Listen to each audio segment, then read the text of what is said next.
Hello, everyone. Welcome back to Big Finish Fans. Now, this is a very exciting Big Finish Fans as we are celebrating 10 years of Big Finish Fans. And our first ever Big Finish Fans was where to start with Big Finish.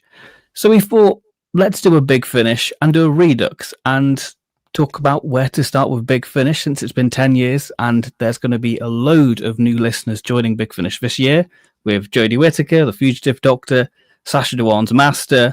So there are going to be new ears listening to Big Finish. So to get you in the mood and to prepare you for the world of Big Finish and poverty, we're going to give some recommendations. And somebody who's been with me from the start of this wild journey, it is Luke. Yes, hello everyone. I'm the last one standing. Yeah, just about. You hanging in there. Yeah, clinging on by the skin of my teeth, as it were. But no, it's been wonderful. It's crazy that we've known each other for that long for one. Yeah. I mean, I'll be honest with you. I don't remember much about the early days. I don't know whether I put that out of my mind deliberately or it's just The cringe. one of those things where it's like it's been that long. Uh-huh. Yeah, I mean, it was just something to do because we like Big Finish, wasn't it? Really, it was a way to talk about as a group. My thought process was because Google Hangouts was like a new exciting thing, and everyone was talking about TV Doctor Who, and because we were all sort of hip and cool, I was like, hey, I want to do a Big Finish one because Big Finish was all new and shiny to us, and it made sense to do it. Big Finish started to blow up on YouTube, I think. Yes, very much so. And hello to everyone in the chat. We have Daniel. Hello. Hi, Ben and Luke. How are you today? I'm good, thank you. How are you doing, Ben? I'm doing all right. How are you doing, Daniel? Hey, I'm mid-fugitive set. Hope you're all right. Yeah, you're mid-fugitive set at the moment, aren't you, Ben? I am mid-fugitive set. I'll talk about that in a minute, what I think of Fugitive so far. Stylish One says, hello, 10 years, 2 friends, 1 meeting. Yeah, that's true. When you put it like that, it's a bit poor, isn't it? Yeah. I mean, we speak a lot. Pretty much every week, isn't it? Yeah. We have to record at least once a week. And often, like, what we get recorded is about an hour's worth, maybe, sometimes less. Yeah. But the actual calls are a good 4 hours sometimes. We have a good little chin wag about our lives, our other interests outside of Doctor Who as well. Stuff we do have other personality traits. Yeah. We do still talk a lot about Doctor Who as well. Yeah, and a lot of Big Finish going, oh, what do you think of that? But yeah, so far, only 1 meeting. But yeah, I'm sure it won't be another 10 years or 9 years or whatever it was. No, we couldn't stand each other, so thought, that once is enough. Yeah, that's your lot. I came in and thought Luke said Skibby. Well, I have now. Wow, Skibbity toilet. There we are. That's a bit of brain rot there for people. Dalek Zach Potter says, hello, your Doctor Who YouTube channel is absolutely fantastic. Oh, hello. Thank you very much for the kind words. Appreciate that. Sam reiterates, fantastic. Thank you, Sam. We've got Christopher Eccleston in the chat there. Yeah. There we go. Oh, yay. Lovely, lovely brain rot. Yeah, we've only been going for 3 minutes, so we're all... It's 2025. This is the first stream of 2025, so gotta start the brain rot. Yeah, if you go back and watch that first Big Finish Fans, you'll see that we were actually really mature and we were really eloquent people. And then as you watch it through the years, we've deteriorated. The dementia's set in. Probably, at this point, yeah. And they wouldn't. We can't remember much. To remember now, they put out so much that you're spending about 5 minutes thinking, what was that release? The release where he said that. The release written by this. Oh wait, no, it was that person. All those weird tangents we end up going down as well. Yeah, we haven't got a Subway Surfers in the corner. We need to do that. Oh no! Get the attention span going for people. Yeah, we'll get a bit of Doctor Who Adventures games going. Oh, The Last Dalek. That was a good game. That's a hot fire game. Yeah, we should. maybe we should stream that. Topic of stream and just load up The Last Dalek. Get playing that. Maybe that's a future stream. Gaming. Game along. Skibbly toilet guys. OG Len and Luke have long since regenerated, says Stylish One. I feel like we've changed for the better in the last 10 years. I'd hope so. I'd hope so. Yeah. Fingers crossed. I hope so. Yeah. I feel like we've matured. We were in our angsty teen questionable edgelord phase when we started. Some may say we're still in that phase. Mindfulness is key to defeating brain rot. Maybe we should have some soothing, mindful tunes instead. You know, some like meditation music. Yeah, sound of some wind chimes going in the background. That's get your Zen on. Yeah. While we talk about some Big Finish. Yeah. Not gonna lie, my favorite pastime at the moment is playing Tomb Raider and listening to Big Finish. I can just blank my mind. Oh, interesting. I don't know if I have the capacity to do something and listen to Big Finish. See, that's the old age kicking in. That's the old age kicking in. You can't multitask. Well, you have to rewind and go, what was that bit? Yeah. Well, sometimes it's just doing the one thing's a bit too much, isn't it? Yeah, that is. I wish I could do more. Because, I mean, some people do it while, like, doing chores and such. Yeah. Maybe some minor ones. I don't know. I mean, walking, obviously, I could do. Well, I can manage that. Just about. Yeah. I know. But, I mean, who was it? You or James who used to listen to it in the bath all the time? I think me and James, not together, obviously, but yeah, we both were quite partial to a Big Finish bath. That sounded really weird. I kind of regret saying that now. That's going to get clipped out of context. That's going to be out of context, yeah. Oh, imagine listening to what was... See, I'm doing it now again. The brain rot. See, you forgot. Yeah, you forgot. Sontarans versus Rutans. Oh, Battle of Giants Causeway. Yeah, Battle of Giants Causeway. I went to bloody Causeway as well. Oh, damn. Was that? Yeah, was there last year. I don't know if I mentioned that on stream before, but there you go. If you didn't know, I went to the Giants Causeway last year. There you go. But I didn't listen to Battle of Giants Causeway because you should have multitasking and all that. Yeah, you'd probably fall in the sea. Fall on the rocks. You have a history of saying weird things in a good way. Thank you, Stylish One, I think. Yeah, I'll take that as a compliment. I'll take that in a good way. Sam says, I listened to Spare Parts for the first time the other day on Spotify. Not going to lie, it was good. Oh. It's very good. Yeah. I mean, yeah. Big Finish Fans itself has changed a few times and regenerated a bit because we sort of had those early days where there was about 4 or 5 of us. More of a panel show in a way, wasn't it? It was like yeah. Because sometimes, especially when you've got different pings and such, you can't always have a fluid discussion like you could in person. And so you'd often have one person say something, then the next person have a turn, and the next person have a turn. You have to sort of orchestrate it going, right, it's your turn now. Yeah, you have to change up the order each time. So that because sometimes you get left till last and you're like I've got nothing to say, like what they all said. Yeah. And then after that we went away for a little bit. Came back in 2018 for one night only to talk about Ravenous. Yeah. Ravenous 2. And then it wasn't until 2020 when the world was at a standstill where I thought, hey, maybe we should revive this thing. And then ran until 2023. And now we've sort of been on and off. Yeah, we sort of turned more to the pre-record structure, didn't we? We found that was working. It was sort of a more refined version of what we ended up doing anyway, because there was times where it would be a 4-hour stream or something, and the actual topic, the story we were reviewing, would get 20 minutes. Or we'd be padding it at that.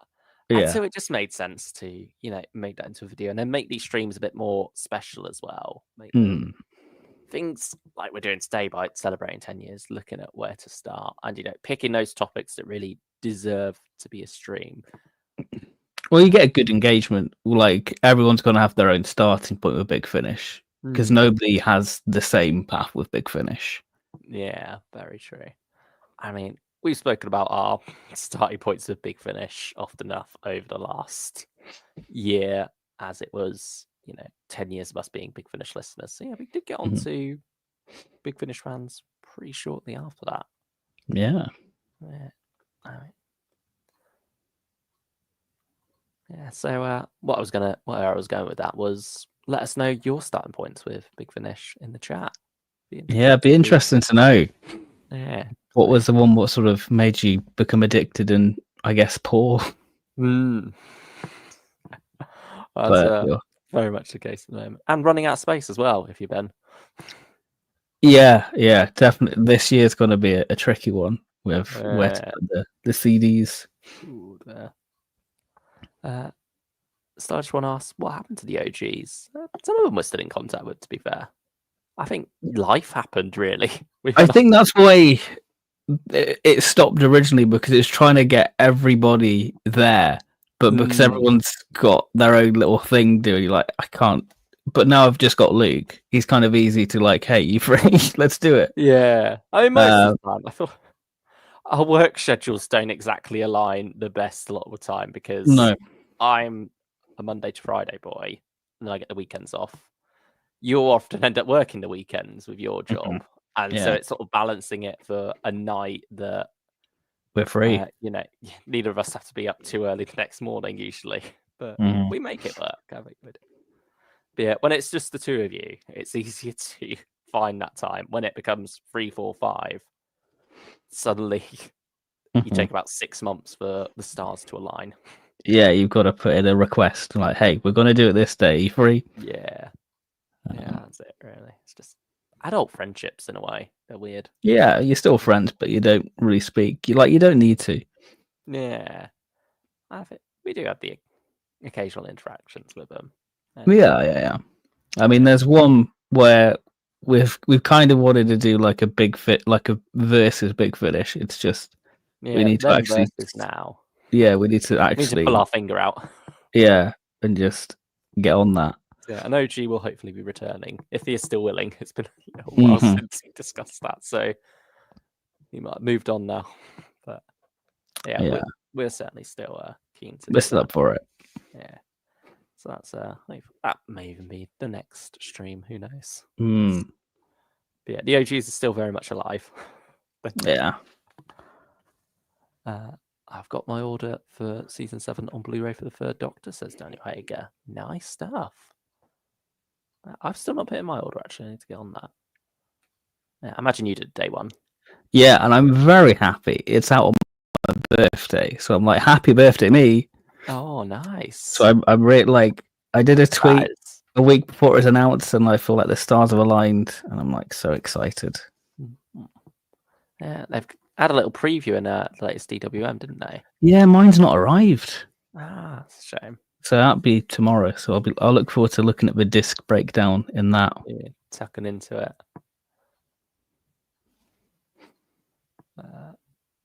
Stylish one said, I started when my local Forbidden Planet closed, so I bought A Life of Crime for the cover and loved it. It's an interesting starting point. That's a bold start, but that just shows there's so many ways to start with Big Finish. Yeah. My Big Finish journey starts on 3rd Doctor and 4th Doctor and 5th Doctor and 10th Doctor and Torchwood and 1st and 2nd Doctor, says Danny Hager. Pretty much all the Doctors. Now this is when it comes to Big Finish and spin-offs, that's barely scratching the surface. Yeah, that's a good. That's the interesting thing. When we were getting into Big Finish, it was just your main range, your 8th Doctor and 4th Doctor. What were the ongoing ranges? Now everything's ongoing. Yeah. So some things go away for a little while, but they still come back. Like sometimes you got 2 or 3 years between box sets, but they're still ongoing in a way. Yeah. Like nothing ever seems to be officially cancelled. It's more just out there of, maybe. I think the only thing that's probably not coming back is Charlotte Pollard, even though they say it will. Yeah, volume 3. Yeah, I feel like that's continued in like the Audacity stuff in a way. Like that's it's not. It's not gone back on control, though, haven't they? Mm. It's not her story continuing; it's filling in gaps, which is what Big Finish do. Yeah. Dalek Zach Potter, what is your favourite Doctor Who Big Finish story? That is a big question. I mean, the first one that popped to mind was Masters of Earth. I don't know if it's my absolute favourite, but it's gotta be up there. Diary of a Song Friend of a Family as well as that's really good. Special. Yeah, although that's not technically Doctor Who, that's World to Doctor Who, but you know. I used to say the Mega, which is a Third Doctor Lost story, but I think I latched on to that one because there wasn't any other Third Doctor audios on Big Finish at that time. We've had like a whole Third Doctor renaissance on Big Finish, so I don't know if that's still my favourite one. I mean, that's another interesting thing about doing the where to start now versus 10 years ago, is that so many recasts have happened that have opened up so many other avenues for Big Finish. Yeah, such as, Third Doctor, how much that has exploded, how authentic that is. So, but what other stories stand out as a contender for the absolute favourite? Merfolk Murders as well last year. I do really enjoy a lot of Tim Foley ones are coming to mind. Scourge of Cybermen. Yeah, that's a big one. Other favourites. I think I quite like The Last Post. That's a great companion chronicle.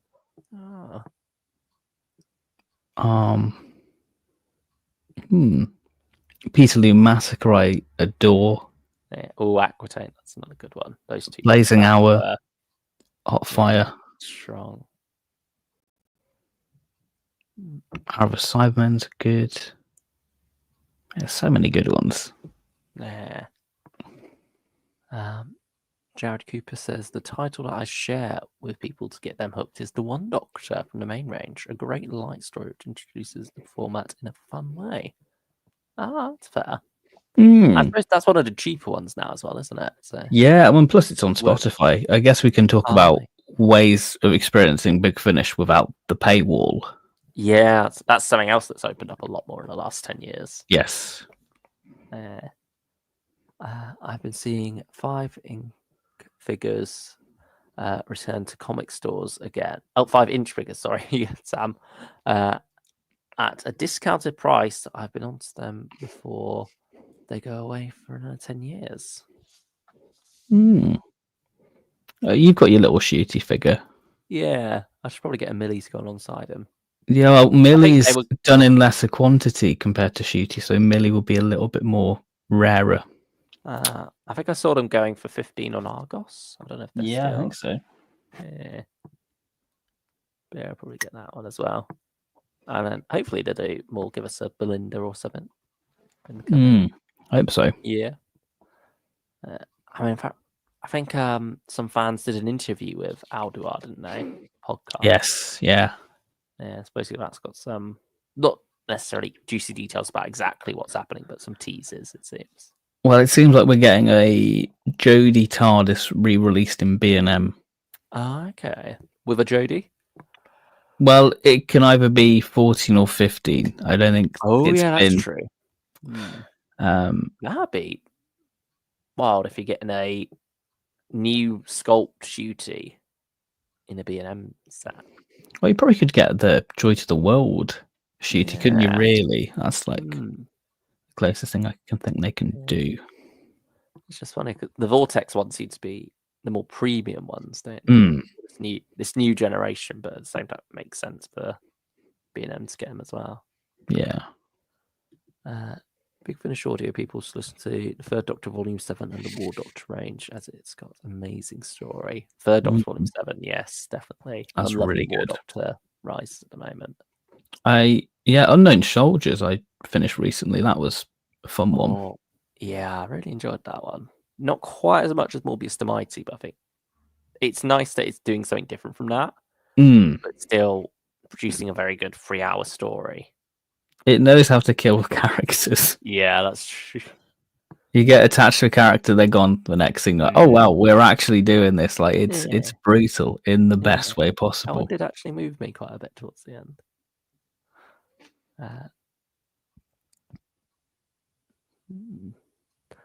Got my friend to Big Finish because of Torchwood. They did a Torchwood TV marathon, and I forced the main range Torchwood stuff, and the story continues upon them, says Hoovian. Fair enough. I remember being at uni and some people talking about the Big Finish Torchwoods with no real interest in the Doctor Who audios. It's just that they were fans of Torchwood, and so went from there. Which, I wonder how many of them stuck at it, because it's come a long way since then. Yeah, Torchwood, that Big Finish is only 10 years old. Conspiracy that's September, isn't it? 2015, yeah. And now they're going bi-monthly with the main range. Monthly range, not so monthly range now. The bi-monthly range. Yeah. And then it's the anniversary of Torchwood next year, so I assume they'll have something 20 planned years. for that. 10 years of class as well, isn't it? Yeah, it will be. Oh god, that's scary. But yeah, I'm sure there are plans afoot. I mean, do you have a quick chat about that news while we're somewhat on the topic? Yeah, let's go for it. We had 3 news articles last week, all March related, funny enough. Well, one of them half February, half March, but yeah. We'll start off with Torchwood because we got to little cover reveals and title. Well, everything reveals really. Yeah. Well, Luke loads it up. Ben loves Class. I do love Class. I think it was a great theme song, and that's about it. I only watched 2 episodes of it. You did more than me. So therefore, I love Class. Yeah. Word has it that Torchwood's main range is ending at 100. I mean, be interesting if that is true. Where's the Lady Christina stream, by the way? Well, we are gonna do it. We are gonna do it. We're just waiting for the sale. Who knows? It might drop April 1st. Yeah, I think that's currently the date we're looking at.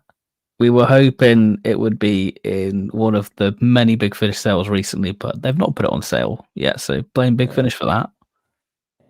Right in, tell them put Christina on sale. Right into the podcast. Go the Pertwee Smith boys, the kids. Nick will be like, he'll be on it. He'll get C on it for us, so it'll be fine. Yeah.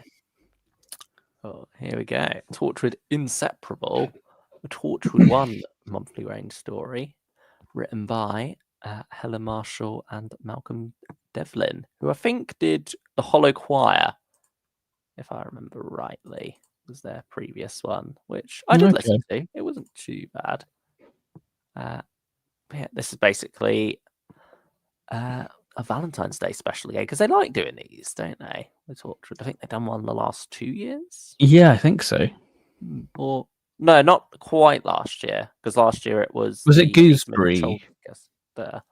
Gooseberry, I think, was an April one. Was it April they did the one with Last Love Song on Susie Costello one year. Oh yeah. Oh no, it was a whole trilogy of them, wasn't it? Yes, that's it. You had the Yanto one with the drones, and you had the Andy one with Reese, where they're on a dating app or something. Okay. Yeah. But anyway, we're getting another Valentine's Day special where they go undercover at a suspicious couples retreat, which, sort of giving me what's that 8th Doctor adventure from series 1 called? That sort of vibe from the cover. Not necessarily.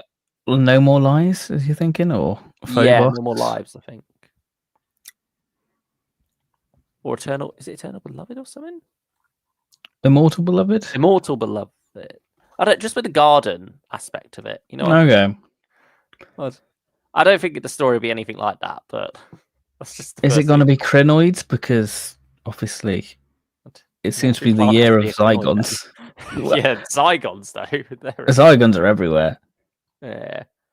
So that's Rictus in March by James Goss, and yeah, it seems to be tying into Zygon Century. It's like a bonus story for that. So hopefully that means there's going to be another one of those on the way. I mean, you'd hope so. Yeah. I mean, that seems to be going more down the adult route, and then Torchwood is obviously quite adult. This is sort of a follow-up on the Queen Victoria stuff, this time 6 months after her death, with her daughter, Princess Beatrice, sort of looking at what she's inherited.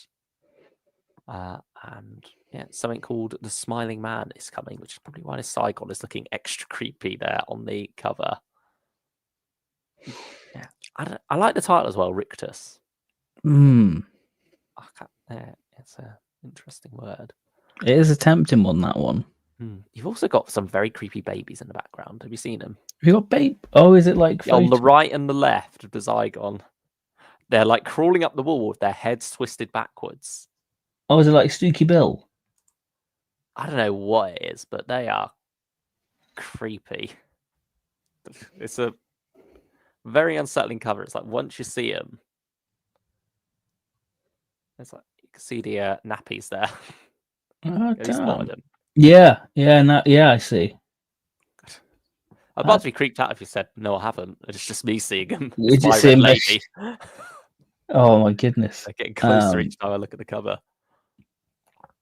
Yeah, be interesting how it ties in with Zygon Century. Yeah, I wonder if Paternoster Gang sort of trespasses links in a way as well. I mean, I think that's because Zygon Century is running all the way through the 20th century, isn't it? Whereas that's Victorian times in the presumably late. Yeah, it must be later because it's the same time as Jago Light for the 1890s. I'm assuming that's meant to be. Yeah, because this is 1901, isn't it? Rictus. Yeah. I think the first Zygon story is 1901 as well, isn't it? Yeah, that is the Miracle of Pendor Cove. Yeah, that's it. No, I think that's the second one. That's the 1930s one. Okay. I mean, Big Finish alike in 1901. We've had like Lord of Misrule being set in 1901 as well. Have you finished that one yet? I have. Ah, nice. I'm halfway through at the moment. Oh, that's a good one. Yeah, that's one we'll get around to reviewing once I've finished that off. There's a bit in part 6 what made me have a little good chuckle. Oh, nice. So I look forward to get your reaction to that. I'll probably know exactly the bit that you're talking about when I get to it. Yeah. I'm guessing. Yeah. We'll see how that goes. All the Zygon stuff makes it funny that Terror of the Zygons isn't on iPlayer. That's why you need to buy it, so it will disappear. Because it could be like a Zygon Hunt and Zygon Who Fell to Earth and Hot House. It could be that again. So like, pick it up if you want it for prosperity, just in case it disappears. Yeah. And then, as we said, the other piece of news with Torchwood Monthly Range is that it's now going bi-monthly. So you've got bi-generated. Yeah. You've got these two out February and March. And then after that, it goes May, July, and then September is what we've got up to. Which is interesting. I feel it's the same format that they've got for Jodie at the moment. So it should allow these releases to stand out a bit more. Yeah. I think it's, it means it keeps it regular, but you're not getting overwhelmed with 12 a year. Yeah, especially when you got other box sets on top of these as well. And it still gives Torchwood a chance to slot in like your Soho box sets, your Torchwood Wands, and possibly the continuation stuff as well. Yeah. And it looks like they're doing more and more individual releases. So I suppose if they're alternating these things a bit more, it means you don't get overwhelmed within that space. It makes you wonder what else they potentially making room for, because now April only has 4 releases announced. There's no way that's staying at 4. No. Yeah. My friends think they could be doing a Series 8 story in between each monthly range release. You said something similar, didn't you? Yeah, they could do like another Among Us style thing.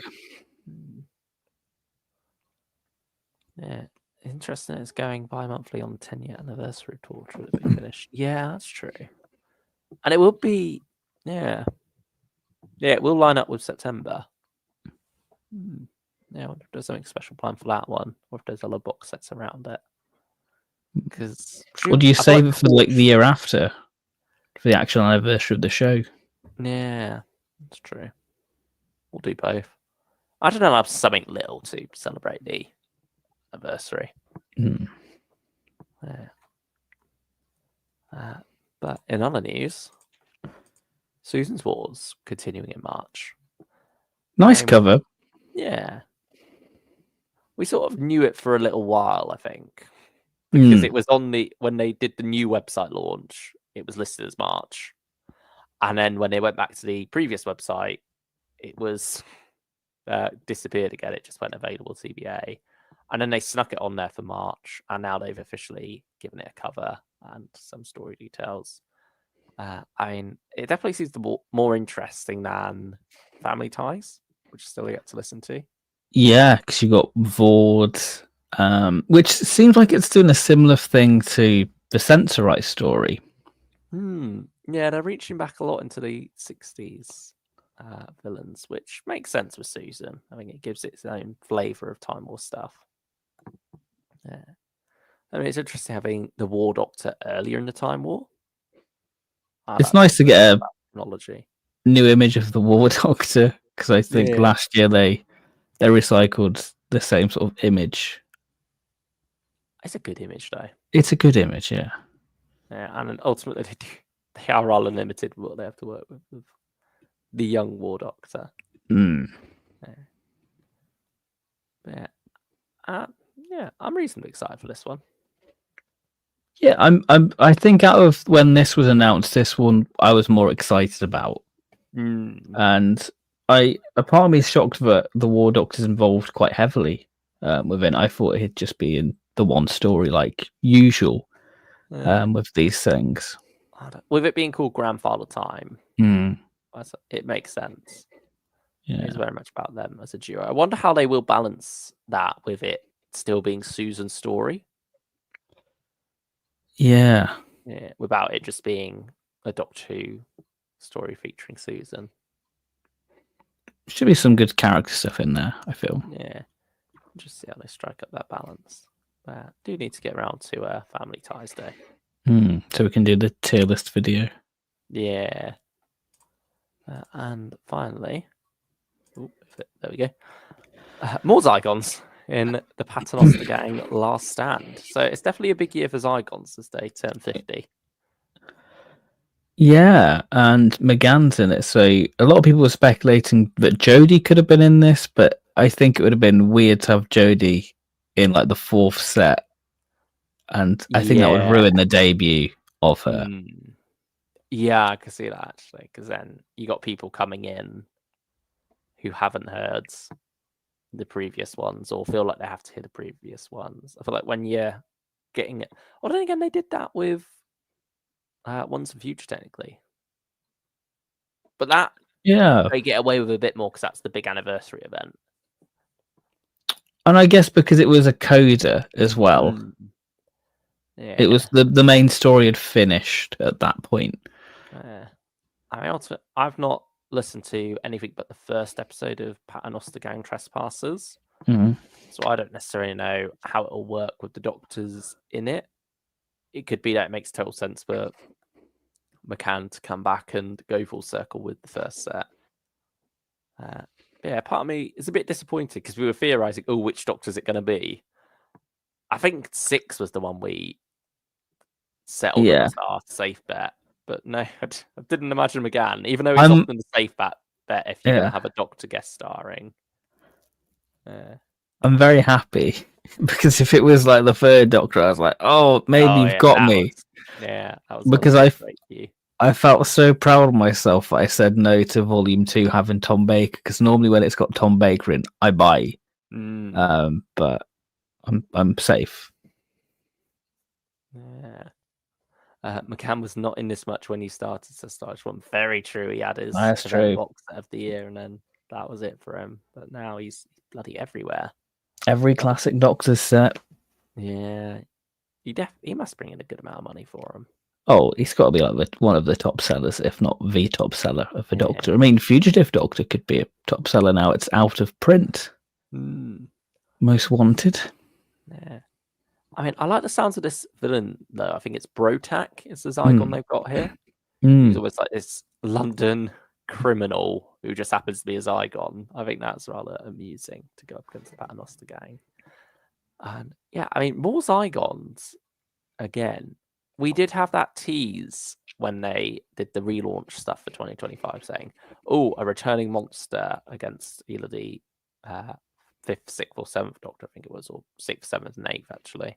And I was thinking, oh, that'll probably be Zygons. That makes sense. And then they announced Zygon Century. And I was like, oh, maybe not. Maybe they're doing their own separate thing with Zygons. But actually, now that they're appearing in so many other places, I feel like it will be Zygons in one of those box sets.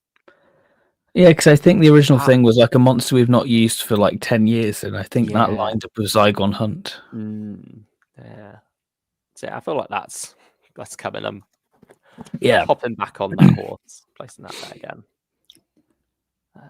But yeah, I mean, it's funny how the release page for this story gives a different title to the news article. The first episode is I Married a Zygon by Alan Ronald. But then on the release page, it's called I Married a Shapeshifter. Okay. So I don't know whether they're doing that to try and hide the Zygon reveal. But it's there on the cover. Yeah, because you've got in the news article, there are spoilers for Paternoster Gang 3, No Place Like Home below. But yeah, as you say, it's there on the cover. It's like it's not 100% obvious, but if you're in the know, you know. Yeah. I mean, yeah, it's an interesting image though. Zygon's tracks. But I mean, maybe I'll catch up with this range at some point. I've heard good things about it. Paternoster's not really my vibe, so I'm quite happy to stay away. That's fair. I say it's a bit bittersweet, isn't it? Because it's not Jago and Lightfoot. It's like I know similar vibes, but it's not hitting you in the same way. No, I got the one with Jago in, and I thought, you know what? That's all I need for Paternoster. All I need. This is the year of Zygons, says Daniel Hager. Quite so. Certainly is. But there we go. That's the big news. That's the news. Yeah, very much. It's been a rush this last week of news, hasn't it? Yeah, because it's been quite a dry January. No pun intended. Well, yeah, that's why I'm on the tee. I'm not going to slander Jago and Lightfoot. Good, you better not start this one. Yeah, we're watching you. It's been a tough one already. Yeah, there's a mourning period you have to respect. We're mourning King Jago. Yeah, that was shocking news. Yeah, we were surprised. Made listening to Lord of Misrule even more poignant, I guess. Yeah, because we were listening to obviously with the memory of Mary Tam and Trevor Baxter, but now Christopher Benjamin's joined them. Yeah, so it's even it's strange, really strange. But should we dive in? Yeah, let's dive in with where to start. So Big Finish, it's big, and it can be very expensive. Indeed, there are ways of getting free Big Finish, all legit ways. So you don't need to pirate. Here. No, we hate pirates, especially space pirates. So Spotify.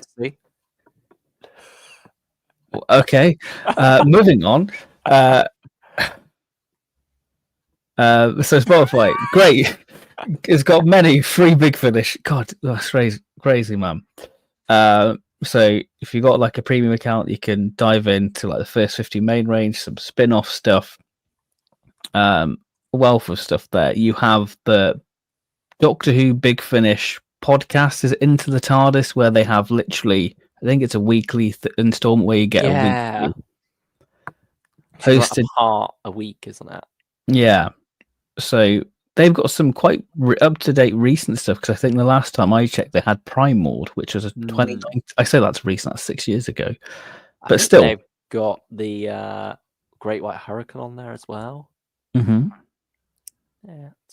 Yeah, quite a few good ones on there. I know 10th Doctor Adventures, I think they kicked off with, didn't they? Yeah. It's standard stuff. And then I think Audible have got a few things, and of course Big Finish's website itself, they have 3 part ones. The Big Finish podcast normally does like a 15-minute drama tease at the end of the podcast, so you can get a flavour of some of the releases upcoming. Yeah, try before you buy, sort of feel. Yeah. So if you've liked what you've heard from those 3 things, let's talk about things that will cost you money. Yeah. Elias Lovardo says hello there. Welcome. Hello. Yeah, nice to see you. Well, not quite new faces, but new names in the chat. Thank you for joining us. Yeah, you joined at the right time, because we are now talking about the actual topic of the title. Yes. Yeah, where to start? I did make a random list, actually. Okay, he's come prepared. Well, I sort of panicked, going, I need to think this through. Big fan of your channel and your chats. Thank you, Elias. Oh, thank you very much. Yeah, because Big Finish has expanded a lot since we last did this, and you now almost have different places you can start depending on what you're looking for. Yeah. I mean, if you have a favorite Doctor that you really want to hear more from, then there's a specific range for you to dive into there. And I feel like Big Finish is pretty good at making most of it accessible, but there are certainly some releases probably best to steer away from. And a lot of people, I think, are still getting into it to listen to McGann, because he's the one who didn't have that much on TV. And so, it makes sense that people have more of a yearning for him to actually hear him get a fair crack at the whip. Same with Colin. And, I think that is very much still the case. Yes. Even now. It was very much the big thing back when Big Finish kicked off. But yeah, looking at how they're sticking McGann everywhere. Yeah. And I think as well, even more so actually, because you've got Night of the Doctor and Shooty just fell over. He's offended for you mentioning other Doctors by him. You're not on Big Finish yet, Shooty. Oh, he took the Master down with him, though. That's quite ironic. Joke. That's a Legopolis. Yeah, sorry, got a bit distracted there. I just heard a crash and looked over to see Shooty lying on his back. I wondered what that noise was. I'm glad the mic picked it up. That makes it a bit less random. Yeah. But yeah, yeah, with him appearing in The Power of the Doctor as well, I feel like there's now new series fans who see that glimpse of McGann and want more, and so turn to Big Finish for that. And then you probably got fans of just the new series getting into Big Finish because we've got new Doctors. Yeah, I think every time a new series Doctor joins, there's a whole influx of people that all eyes are there for them, really. Fugitive Doctor's already sold out the first volume. Yeah. Day of it being out. I mean, yeah, I guess it's been up for pre-order for nearly 3 years now. Yeah, that's true. How many was it limited to, did they say? I don't think they ever said it was limited. I don't think the press release said it was limited. So I don't know if they do like another repressing and by the way, this is limited to X, Y, Z. To be fair, the description just says this title is now sold out on CD, so okay. they intend to reprint that, it seems. That's pretty. It's wild. Yeah, that's a good sign for that, though. But unfortunate for anyone who was waiting on reviews before picking it up physically. Yeah, I'm looking forward to reviewing that one. Yeah, I know you've got some things to say there. Yeah, anyway, what's top of your list then? Top of my list. No, this is the thing. There is no right or wrong with Big Finish. And whatever we say could be completely wrong, because we did a forgotten Big Finish thing, and it turns out people do remember Pendleton. So it is one of these things where it's all subjective. It's subjective, yeah. So the first one I put was Out of Time. That is a good shout. Because it's a simple hour-long story. You have the 10th Doctor and 4th Doctor, two of the iconic Doctors, meeting up. Yeah, the most iconic of their respective runs. Yeah. Got the iconic classic Doctor and the iconic new series Doctor. Throw in the Daleks. You've got a good recipe. Yeah. And that's just it, really. It's just fun. I think it's easy to ease people in. You've got Josh Snares doing their animation as well, if you want something like that to go alongside it. Buy the audio, listen to that. Yeah, that could be like a bit of a, I suppose, gateway, a way of easing yourself into Finish fully. Because I started with the missing episodes, because I had like linking narration. So that kind of was sort of like an ease into sort of the world of Doctor Who audio, really. Yeah, so and then Big Finish copied that format in a way with the early adventures, which sadly they're no longer making. But that was a range which mixed full cast and a little bit of narration, just had a bit of a flavour of the scenes. You know, it wasn't a crutch. It wasn't like stage directions being read aloud. It was like a novel in a way that had a lot more dialogue than, description to it. Yeah. But yeah, they made for some very good stories, and I think there is some merit to that as a way to ease yourself in if you're worried about, well, how will I have a clue what's going on with it just being audio? And yeah, that could be a way to help with that, because they are written in a way that, explains what's going on without it necessarily feeling too audio description. I think there are times where perhaps it's unavoidable, but they're pretty good at working around that. And, sometimes using it to their advantage, telling interesting stories that... Yeah. Dalek Occupation of Winter is a great early adventure. I mean, one that's definitely probably not a good place to start, but it's an interesting example of pushing the audio medium is... what is that Torchwood release where it's like soundscapes and other... Tropical Beaches. Tranquil Beach sounds and other soundscapes. Yeah, it's not. Yeah, it's Michael Palin one.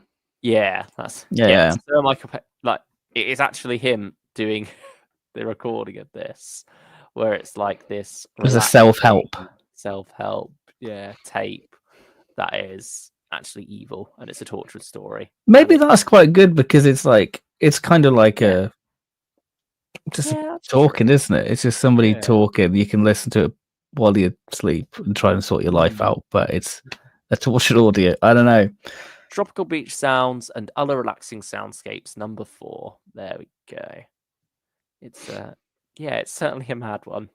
And it got dissected as well, which we're definitely going a bit off topic here, because I don't know if these... Actually, no, this is actually a good place to start if you're into Torchwood, because you've got Martha here and you've got Gwen. So if you're a Torchwood fan and you know about Martha, or you really like Martha from the TV series and you want a bit more of her, or even if you're not a Torchwood fan and you just like Martha, I think it's good audio, because it is a bit more grown up and it's told from the perspective of a corpse. Like, they're doing an autopsy, they're bringing the body in, you hear the unzipping sound, and the whole thing is told from like the perspective of corpse, as in literally everything you're hearing is what the corpse is hearing, if that makes sense. You are in the position of the room that corpse is. It is creepy, it is brilliant, it is an interesting deep dive into both those characters.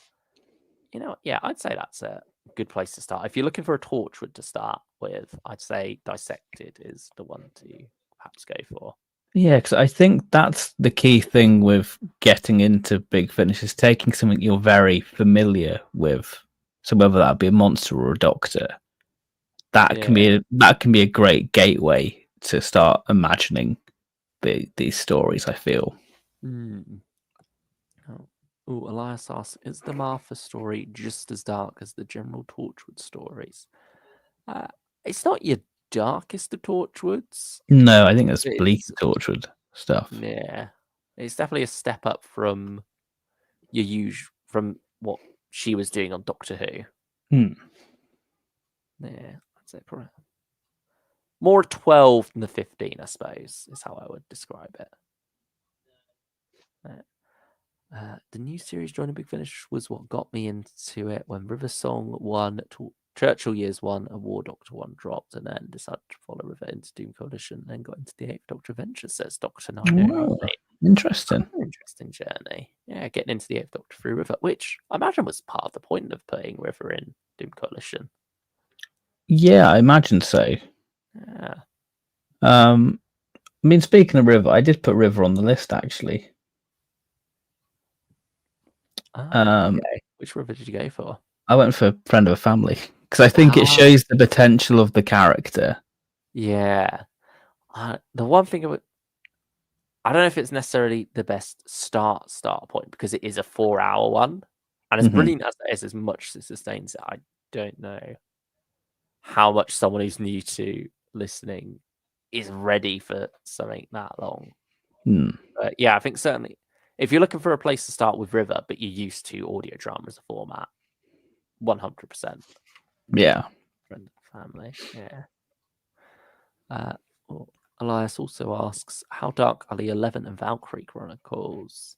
Valerie, not Valkyrie. TV show dark or Torchwood mature? I'd say TV show dark. TV, yeah. And it has its very light moments as well. It's a lot of fun, but yeah, it's not all that dark. It has the odd moment where you're like, oh, that's quite dark. Moving stuff. Yeah. It's very Moffat brand. Yeah, definitely. It's a mature story, but it's not a depressing dark story. Yeah. I'm trying to think how to word that. But yeah, because the characters are real and they have their traumas there. You do go through some depressing times with the Doctor and Valerie, as you know, it's not always easy. But at the same, I think it works out well in the end. And certainly in terms of content, dark, it's never too bad. It's never too different from what the TV series would throw at you. I mean, that's also a brilliant place to start if you're a big 11th Doctor fan. Like, well, I did put it on my list, actually. You did. There you go. I did. I put it on my list. Yeah. Even though it is a recast, Jacob Dublin was so good in the role. Well, I think because it's a series, and you can get invested in it so easily. It's probably one of the best Big Finish series they've done. And you can binge it now because it's all out. It's all out, yeah, so you can have a real good time with it. Yeah, it's one to really get invested in, and you know you've got that limit of 14 episodes. And so I think it's definitely a good place to start. And it's sort of the missing link of Series 7. So if you like Moffat Who, then that is a real good jumping on point for it. And it's sort of the Big Finish mission statement, I feel, the 11th Doctor Chronicles. It's about contextualizing and fleshing out eras that have got some missing gaps, really. Yeah, it does a lot with the Daleks, where they were left off at the end of Asylum with the Daleks, which is brilliant stuff. It's got a brilliant Cyberman story. You know what? That's a pretty dark one, actually. That's probably the darkest the series goes, I feel. Yeah. Yeah, that one by Alfie Shaw was quite something. But it feels like it's more than the sum of its parts. The 11th Doctor Chronicles with Valerie. Because there's a lot of individual episodes that really stand out, but what they come together to create with this 14-episode series is something special. Yeah. And they are two really strong and wonderful characters. I think the best Doctor companion relationship Big Finish has ever done. That's a bold statement because they've done some brilliant ones. in recent years, definitely. Yeah. And I think they have fleshed out some old ones wonderfully as well. Yeah. But I truly think they have made something special and TV like in a different way. It's like it's what Doctor Who on TV needs to be at times. Because Doctor Who often is looking too inward at itself. This feels like it's looking at what other TV series do with actual characters. Yeah. And having them on board. Yeah, it's wonderful being into a story, not because of necessarily the story itself, but the characters and just enjoying them. And then you do get a lot of good stories that series as well. So yeah, Luke with the hot take. I will stand by it. They are brilliant together. They're good, but I don't know if I'd say it's like the best. Top 3 though. Yeah. Who else are you putting on there then? What, in terms of companions? Yeah, like companion Doctor relationships on audio. Like well, you've got Evelyn, you got your Lucy, you got your Charlie. Yeah, Lucy is a very good one. Yeah, I like Flip. Lucy. Yeah, I like Flip, but I feel like the journey that they've taken her on in recent years has more been meandering. I think again it helps that it is that contained 14 episode series. Like these characters have arcs that they're clearly going on throughout that. Yeah. Whereas with Flip, it feels like, we're just going to tell another story with these characters. And she's a wonderful character. And Lisa Greenwood plays her brilliantly. But yeah, it doesn't feel like that relationship necessarily has a trajectory. Yeah. It's just friends traveling together. And that's not a bad thing. But I feel like what they do with Valerie elevates that. There's a vision there. Yeah, I think that's why you should check it out. It's really good. I mean, speaking of Lucy, because it's another starting point, that is another one where they had a vision, to be fair. Yes. And she is a brilliant character. And Blood of the Daleks was so often said back in the day as, it's a good place to start with the 8th Doctor. It's on the list, so yeah, it's a safe one. Yeah, I'd still say it's a good place to start, really. I still think it stands up quite well. Of course, it's on Spotify, so you can check it out. Cause it's Big Finish going for the new series format, isn't it? With like the 45-minute, 50-minute episodes. And you get, it just starts a whole series, doesn't it? With the Headhunter, Wise Lucy with the Doctor, a brilliant Dalek Civil War. Yeah, it's great by Steve Lyons. Story, but there's mysteries dangling there that carry on over the following series that you've then got that option to carry on with. Or you can get the download collection of it. Yeah, you can. Where series 1 is all together. If you want that. There. How is Valerie's emotional reactions to the situations she faces, asks Elias? Are they uncomfortable or unsettling to listen to, or are they just as dramatic as the TV show actors portray? I'd say more so than the TV actors portray at times. I think the way it's often not necessarily more down the medium, isn't it? Because it's all in the voice. Yeah, I think often it's the situations she faces are more the emotional ones when it comes to the Doctor.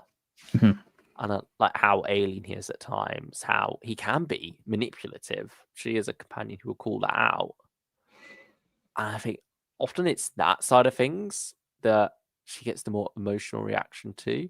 I think she has that sense of joy and wonder at exploring as well, and the weird things that happen to them. She's not necessarily one to be afraid easily of the monsters. She has her moments, like she gets put in some dark situations, but sometimes the one who frightens her most is the Doctor, because she also sees him as a friend, and that portrayal at times really hurts her. And I think, it's just a really real character, really. What they go through. Like her mother's death, does she scream or cry? Could you express how it sounds like, please? I said, yeah. Like, it was very much a scream and a cry, really. It's a very well portrayed guttural moment from Safiringa. Yeah, that sort of thing. Yeah, that hits hard. Eighth Doctor starts our Blood, Storm, and 11. Shall we talk about Doom Coalition quickly? Yeah, we can do. Doom Coalition is not on my list, no. Because that was sort of touted as a starting point, wasn't it? Yeah. Which I guess, like, the first 2 episodes does feel like a jumping on point, really, because it sort of removed the Dark Eyes baggage. Yeah, because even though you've got Liv still there, it's not necessarily a crutch at all. But I think she's freed up of some of the trauma that she had during Dark Eyes by that point. They've spent some time traveling together. And Ben still hates Doom Coalition too. So that's why I find it hard to say start with it, because it's not good. Yeah. Also, I don't know about starting with a 16-episode arc. Yeah. Even though we've just recommended like the 11th Doctor, but that has a better overall satisfying ending, and it's contained. Like, it's not like, oh, you're going to have Ravenous after that, then Stranded. Yeah. I think it also starts in a more standalone way. Yeah. I think the first 2 box sets you can go through and not have to worry about a big arc, and you can jump off if you want to. I mean, yeah. Whereas I think the Doom Coalition is something a bit more heavy. Star just says start with 2 to death. No, that's a bad idea. Yeah, bad idea. Don't do that. Yeah. I also don't know about Dark Eyes. See, that was a thing. We recommended Dark Eyes 10 years ago because that was like the closest thing we had to like 8th Doctor Enter in the Time War. We have the 8th Doctor in the Time War now. We have Time War stories now. I guess people were almost a bit more angsty back then. They were like, oh, I want to hear the 8th Doctor suffer. I want to hear him depressed. Whereas now we're more like, I want to hear the 8th Doctor have fun. Yeah. I think that's why I really like the Audacity stuff. Yeah. What they're doing at the minute. You could tell when McGann's really having fun with an audio. Like the Doctor and Puccini. You could tell he was enjoying that one. Yeah. That's I mean, the Audacity stuff would be a reasonable jumping on point because that's new companion. I think listen to like at least Storm Warning. Because I thought about that. Because I think it's a great set because you've got a great Cyberman 4-parter. Or 2-parter. Yeah, 2, yeah. I know what you mean. It's a 2-hour story. Yeah. Yeah, that's really good. Yeah, certainly the way they introduce or reintroduce Charlie, it does make it seem like, oh, there's prior knowledge there from the listener. It's a bit like one of the things that holds back the 6th Doctor Purity saga, is that sort of relies on the audience knowing who Evelyn is, like more than just a quick little, lovely little nod to Maggie Stables. It actually keeps coming back up to the point where it's always interfering with the main story a bit, and that story has more problems than that. I wouldn't recommend Waterworlds from the 6th Doctor as a place to start. Yeah, I mean, for 6th Doctor, I think Masters of Earth is a perfect one to say this is what Colin's like on audio. It's using the Dalek invasion of Earth as a sandbox and really elevates it, I feel. Yeah. I mean, it is the second part of a trilogy. Perry's just come back, but I feel like it explains itself enough at the start there to get away with it. It's a strong enough story that you won't feel lost at all.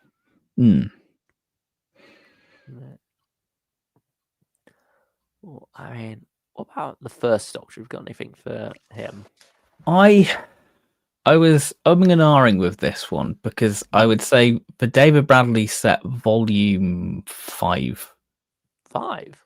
Not Volume 5. Volume 4, is it? Volume 4. What, the one with the Daleks? Yeah, Return to Skaro. Yeah, 4. Volume 4. Return to Skaro and Last of the Romanovs. Yeah.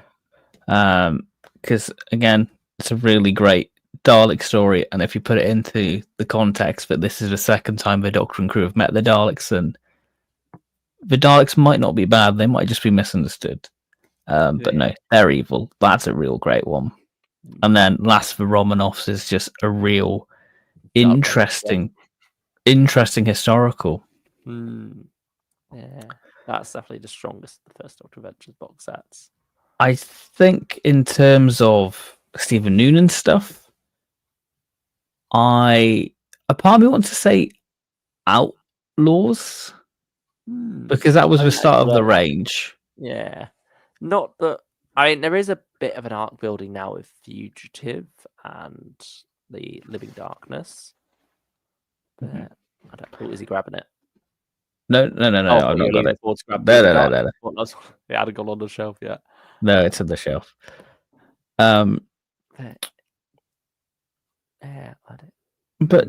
But to me, like, the Outlaws is kind of the perfect balance, I would say, because it's got like a nice, fun pseudo-historical what you know the 60s is all about. Then you've got the Miniaturist, which is kind of the direction I really like that range doing, with like a really creepy 2-parter. Experimental ones, yeah. But then I thought about the Demon Song as well, because that Demon Song in itself is just great, having 60s characters in this modern world, and then you've got the 4-part. Actually, where it's Camden tying in with so that's all great stuff, and those are great, because I think that's where, for me, that's where the range is really at its strongest, I think, with those sort of experimental.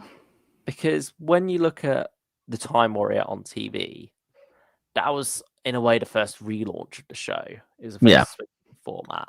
When you lost Susan and gained Vicky, she was very much a surrogate character. She was filling that same role. The style of the show didn't exactly change. When Barbara and Ian left and Stephen came along, he wasn't replacing them as such. The Doctor had got a lot of his morals from Barbara and Ian by this point. He was the character standing up for what's right. And Stephen was still very much the action hero here. But with that pseudo-historical, it was the first chapter in a new book of the show, I suppose. Or the first page of a new chapter in the book of the show. Yeah. Whichever analogy you want to use there, whichever metaphor you want to mix up. And then this feels like it's going back to that reset again, because now, after losing Stephen, this is set directly after the Savages, where Stephen has gone off to be king of this planet, and the Doctor and Dodo are traveling solo. You've now just got the Doctor and a young female companion, something that you never had on TV. Because as soon as Stephen left, Ben and Polly came along, and then not long after that, he regenerated. And so it's a format which, even though both these characters are from the TV show, you're not entirely used to just them in a first Doctor story. And so by going back and redoing somewhat what the Time Warrior did, but Time Meddler, sorry, with a different period of history, but still in that medieval style, with the monk involved as well, played wonderfully by Rufus Hound here. And you've sort of got that wonderful recipe for this fresh start. And then that carried on with the Demon Song, as it was this new, modern, but also nostalgic era of the first Doctor Adventures. Now with these 6-parters and this trip down memory lane nostalgia with these older companions, it always feels like they're walking that back a bit.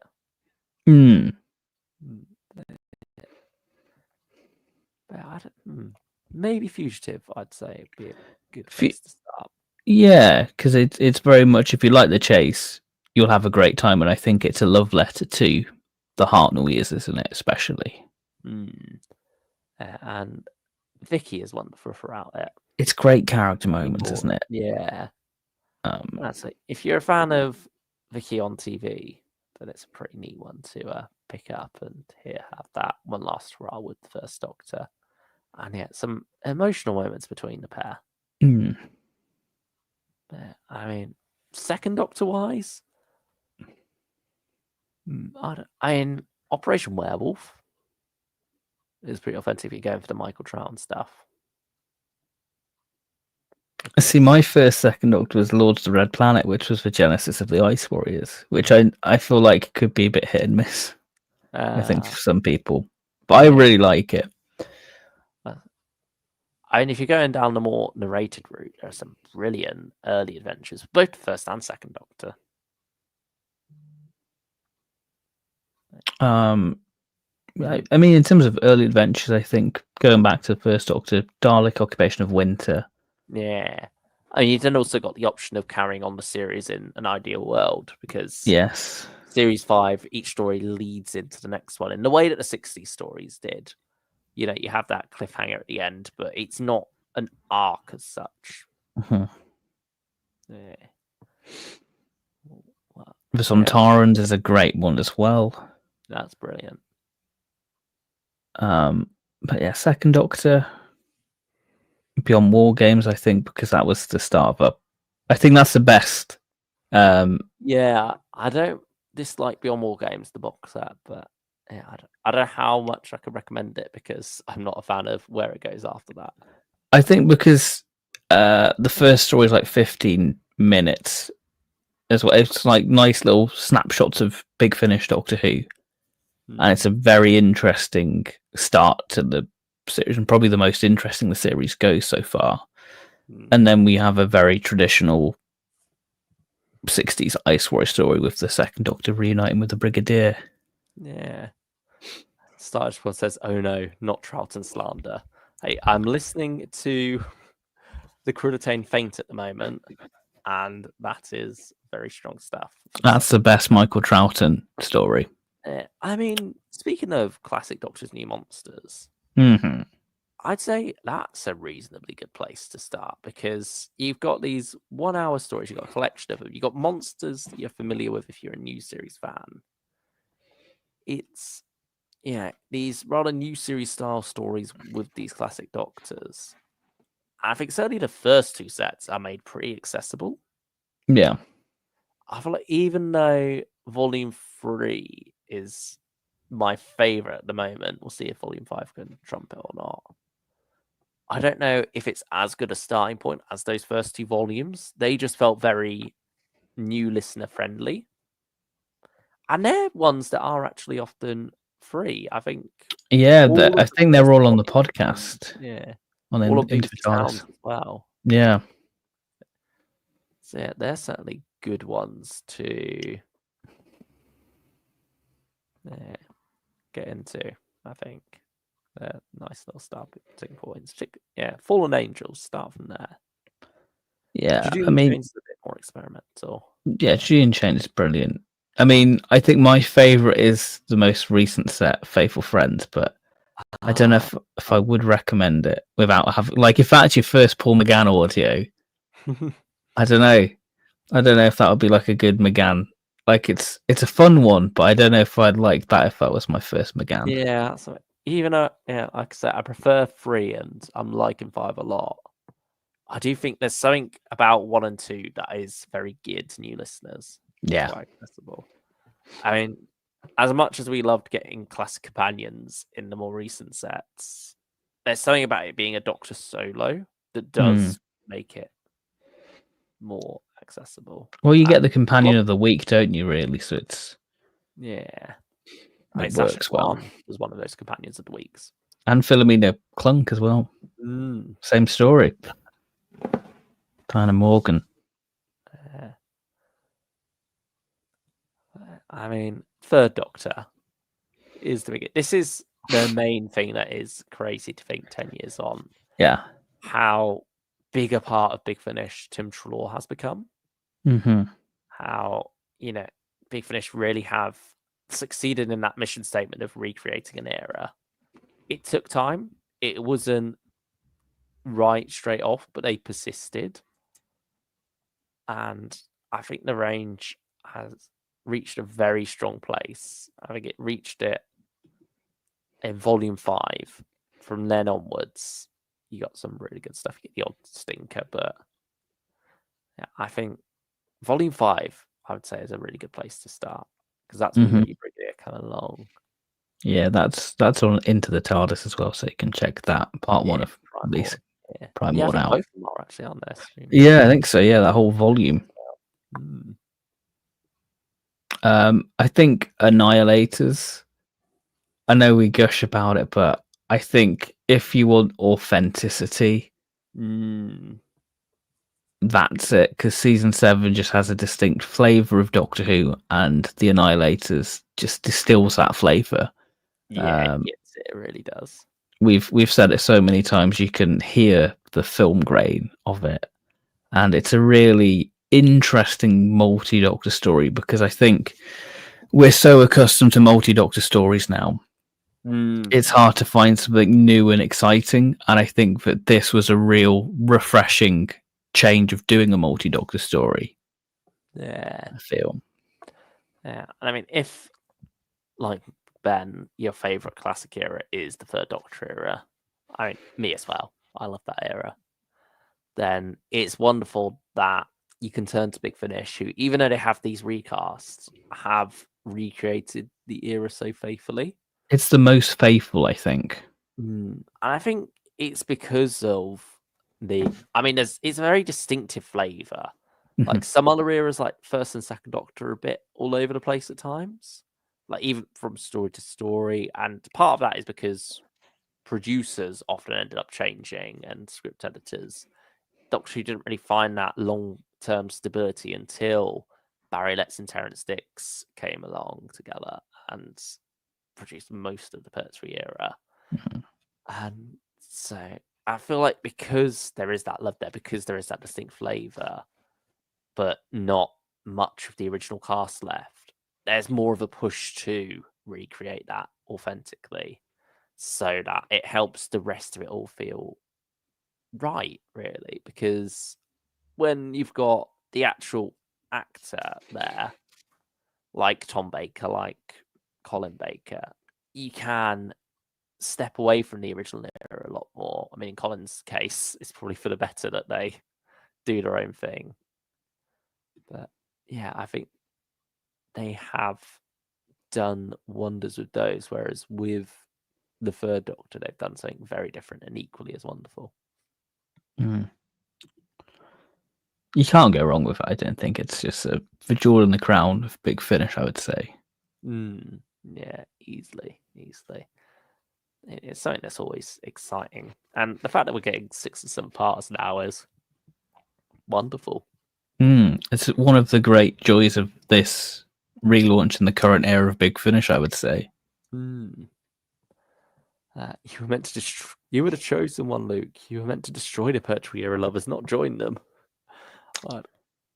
Troughton's still my favorite Doctor, but the Pertwee era, it's the best era. Yeah. I mean, we mentioned the Fourth Doctor there. He has a lot of audience, despite joining late. Tom Baker has he's made up for it. Yeah, he really has. He's the one getting 3 box sets a year. Goodness knows how many other appearances. Maybe not as much as McGann, but he's up there. He's not far off it. Where do we start with Tom Baker? I started with Energy of the Daleks, which I love. I started with King of Sontar. I think that's a great jumping on point. Yeah, because it's a 2-parter, so you've got a bit more of a new series style pace. You've got the Sontarans in there, so there's a classic villain you're familiar with, and it's doing some interesting character work with Leela, which, if you like Leela on TV, then it's good to explore her further. And then from there, you can carry on with Series 3, because it has a lot to say about the relationship between the Fourth Doctor and Leela. I would say as well, Darkness of Glass. That's a very Hinchcliffe. Yeah, it's a very neat bite-sized Hinchcliffe, that is. Bite-sized Hinchcliffe. I really like Dying Breed, but that's Classic Doctor's Faithful Friends. Oh, because I think the thing with Big Finish Fourth Doctor is it captures the Tom Baker in your head, not what you see on TV. It's your image you have of the Fourth Doctor, and I think Big Finish writes for that version of Tom in your head. Yeah, almost a caricature at times, but not. Yeah. Fourth Doctor Lost Story Set Foe from the Future is one of the best, if not one of the best, Fourth Doctor stories out there. I think Wave of Destruction. That's very neat. That's a real great one. Yeah. I love the vinyl of that as well. It's a really nice vinyl. Yeah. I mean, Series 8 is pretty neat.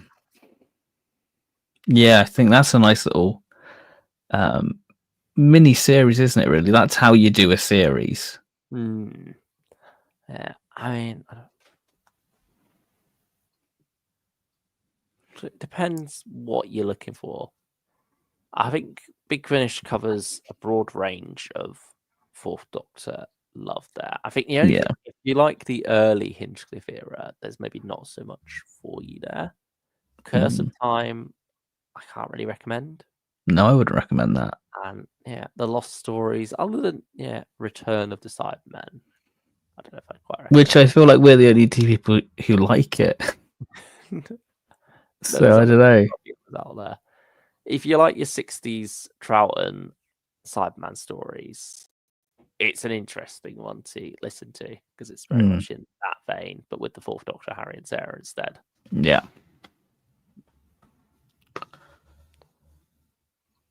I actually purchased Series 7 of the Fourth Doctor Adventures after watching your discussions about those two box sets. Oh, that's nice. I mean, it must have been more for what I said than what you said because it's your least favourite, Spen. Yeah, I'm not too keen on Series 7. I don't think it's the strongest, but I think it has some merit, especially on I say recent re-listen. It's been a couple of years now since we did that, but yeah, I do think there's more there than you give it credit for. I mean, I really like Series 2, Series 5, Series 8, and Series 12. I'd say they're really good series. Yes. And I mean, with some of these as well, you can... well, the first 6, or actually the first 10, technically, you could get all individually. No, first 12, what am I on about? As that first 6 you could get individually physically. And then first 12 you could get individually downloads. Although saying that, the first 6, a lot of those are probably out of print now. I don't know how many are left physically. But yeah, and then after that, you are stuck with just box sets. But if you get the box sets of 7 to 12, then you can save money overall. And you get a bonus story as well at the end. Yeah, with 11 and 12. Yeah. Not that the bonus story in 11 is really worth getting, but... Yeah, but it's there. It's there if you want it. We should move to Fifth Doctor. I feel like there's a wide variety of stuff with the Fifth Doctor. Here's Spare Part. I think is underrated how much they've expanded upon him. I feel... Yeah. Like you say, Spare Parts. Spare Parts, banger.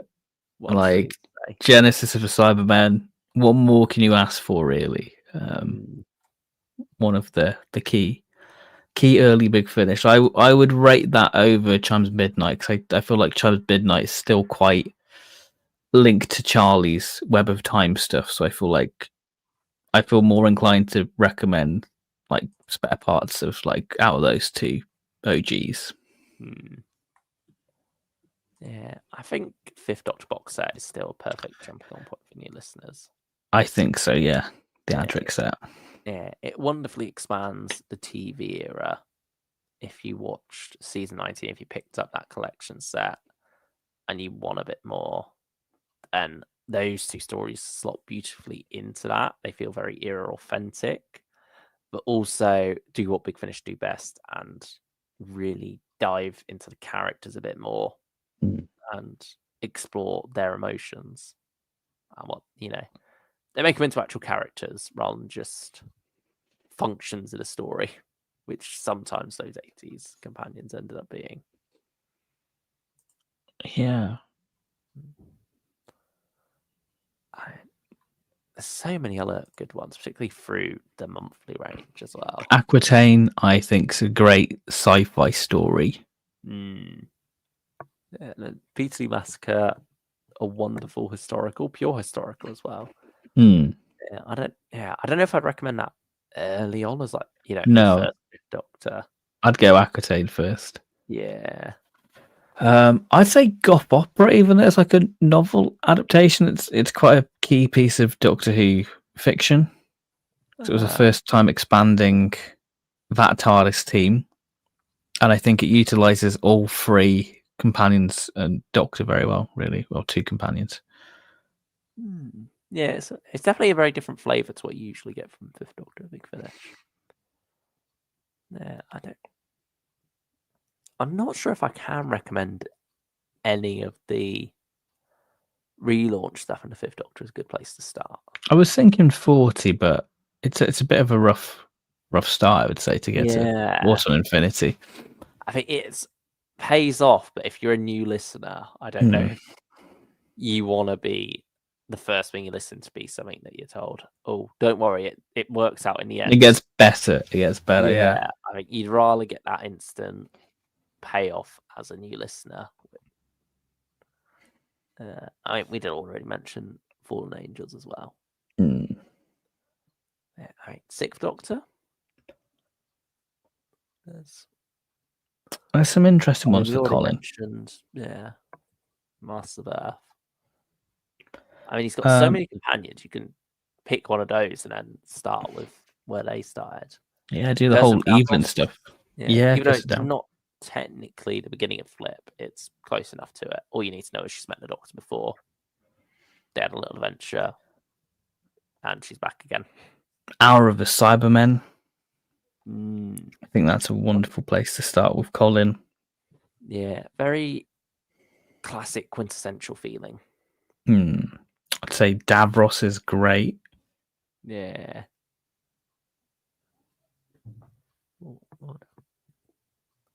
What other ones stand out for Colin? You having a flick through? I'm just having a flick through, see what we've got here. Are there any more from your list that we've not spoken about yet? Here's one for you, Ben. Elias says, I've heard the middle is good. Is that right? Yeah, I'd say the middle is a good one. I don't know if it's the best to start with, though. I wouldn't say like it's a starting on point, but I think it's a really good Colin audio. Yeah, it's definitely a strong Colin. Sixth Doctor Last Adventure, I think that needs a shout out here. Yeah, that's true. Because that's filling in a gap that TV series never got to do. And also showcasing these companions so that you can maybe decide if you like Flip in her story or Constance in her story to go off and listen to more of their individual adventures. And also, it works well as a,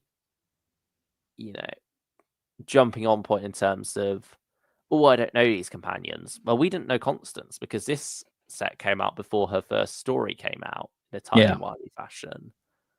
And so if we could listen to that fine and get along with Constance then, you won't have any problem now if this is your first experience of her. Same with Flip and same with Charlie. And then Mel, of course, from the TV series anyway, perhaps. And yeah, she's been on screen recently shooting. That's true. Emissary of the Daleks, again, that's a really fun one. Yeah, I do rate that one. That whole trilogy I really like, Memories of a Tyrant. But yeah, I'd say of it, Emissary of the Daleks is a good one for new listeners. The other two are brilliant, but not so much new listener appropriate. Yeah. Flight of the Pimpernel? Oh, that's gorgeous stuff. It's good. I really rate that. Yeah. Yeah, I think, that's good for new listeners as well. I mean, Seventh Doctor, not The Last Day. No, definitely not The Last Day. We don't recommend The Last Day. That'll put you off Big Finish. Yeah. We Are the Daleks are perfect. Yeah. It's too chunky and also requires a bit too much homework. Yeah. Yeah. We are the Daleks. That is the one. That is all you need for the Seventh Doctor jumping on points, really. And then from there, you could get Warehouse as well, maybe Terror of the Daleks. Possibly would say Fires of Vulcan, because it's like Mel's redemption. And it's a real, like, good story. Again, by Steve Lyons, so it's a real fun one, that. So you've got the Fires of Pompeii connection as well, don't you? Yes, you do. Master's brilliant. That's a fun experiment of a story. Yeah, McCoy's quite difficult, I would say. Yeah. But at the same time, I think We Are the Daleks does such a good job. It's a modern remembrance of Daleks in many ways. Because while that was in the 60s, 25 years later, this is looking back at the 70s, I think 28 years later by that point. Like 80s, sorry. I might have said 70s. You got Ian Thatcher, Dalek villain. There's a lot to love there. You got your video games. It's a romp. It's a fun ride. It's got some decent stuff to say. It's got some good Dalek action. It's got everything you could want, really. So yeah, We Are the Daleks. If you're looking for a good place to start and you're a Seventh Doctor fan, give that one a go. McGann, I feel like we've touched upon. Yeah, pretty intently. War Doctor, I suppose. Yeah, War Doctor's an interesting one. I don't know if I'd recommend him as a starting point in general. No. I feel like you more want your typical Doctor Who stories first. Yeah, you want your meat and potatoes Who.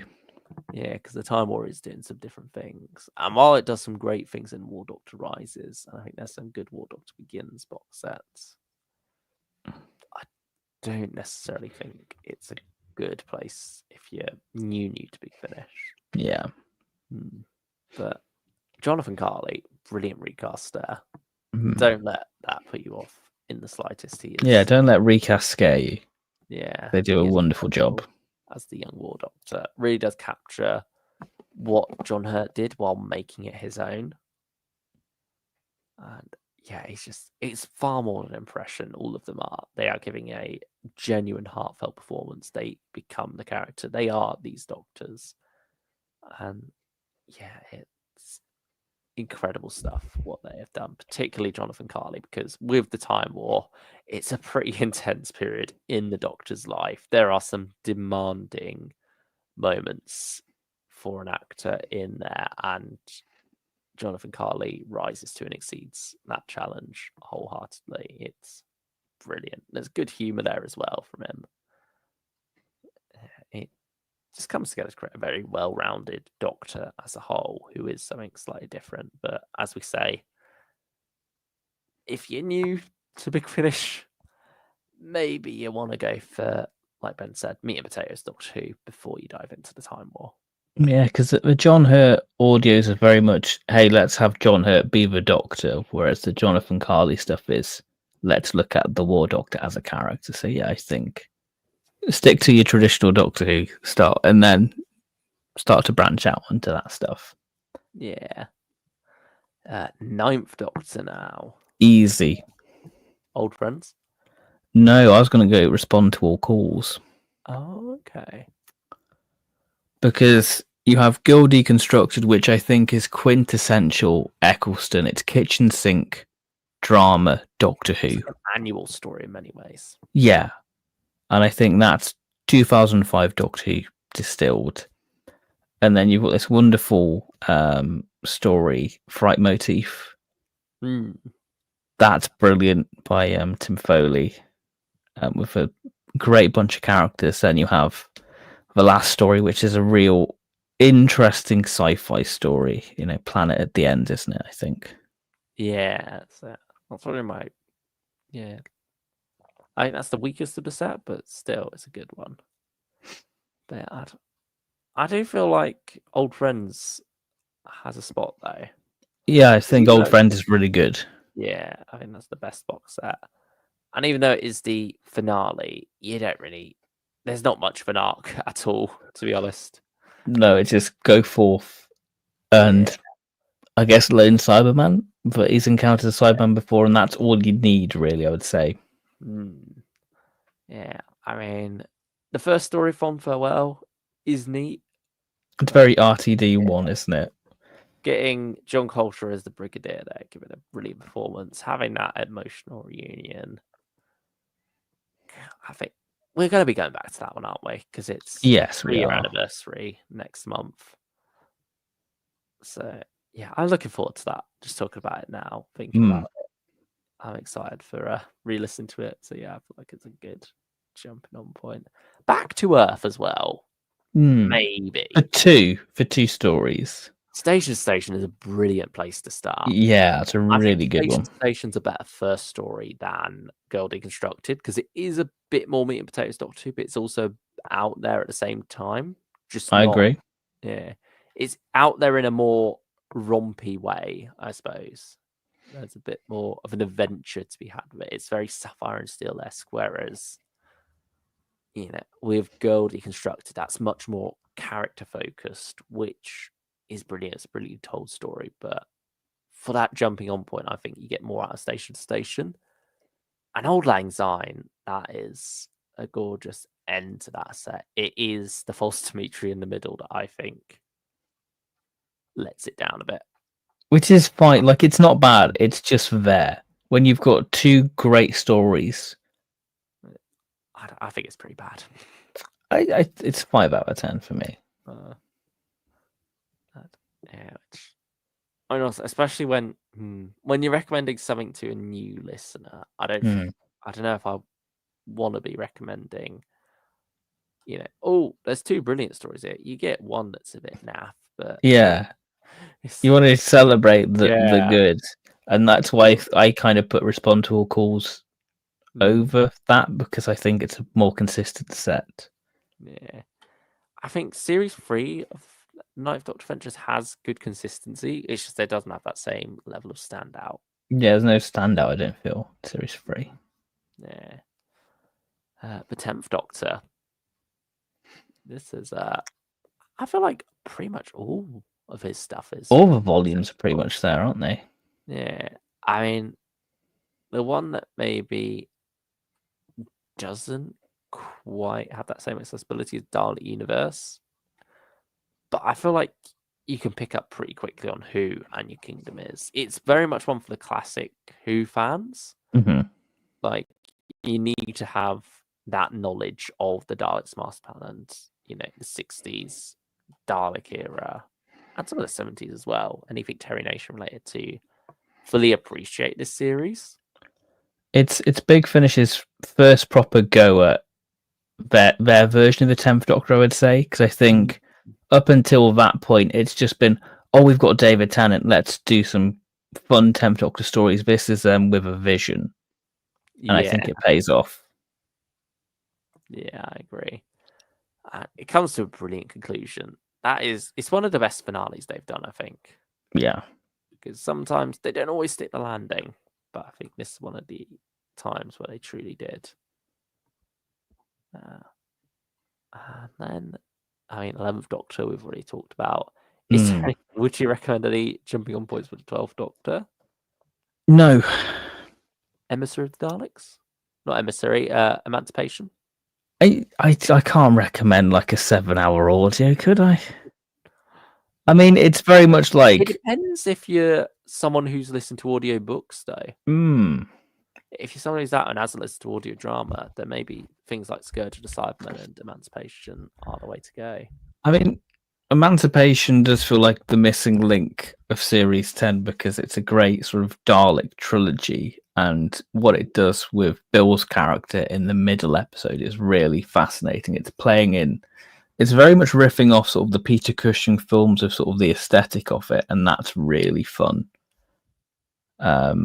And it's probably my favourite 12th Doctor story of experience on Big Finish.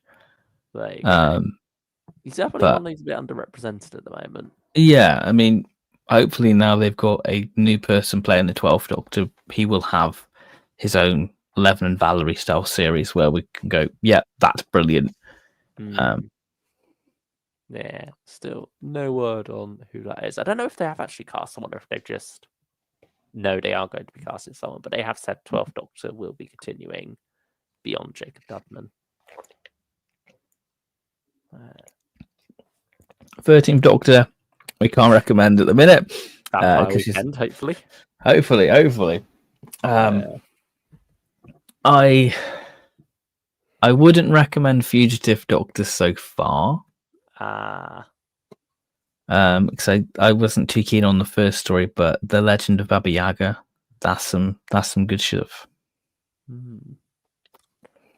I mean, is it what you feared, or has something else gone wrong? Fugitive. I think it's a little bit of that, and I think it's a little bit of, you've said it in the past with Robert Valentine, where there'll be these big action sequences, but you don't know what's going on. It's one of those. There's a lot of that where it's hopping around and it's like bam, bam, bam. You're like, what am I focusing on? What am I listening to? Audio vomit in a way. Yeah, it's a lot of that, and you kind of think, well, I'm lost now. That's a shame.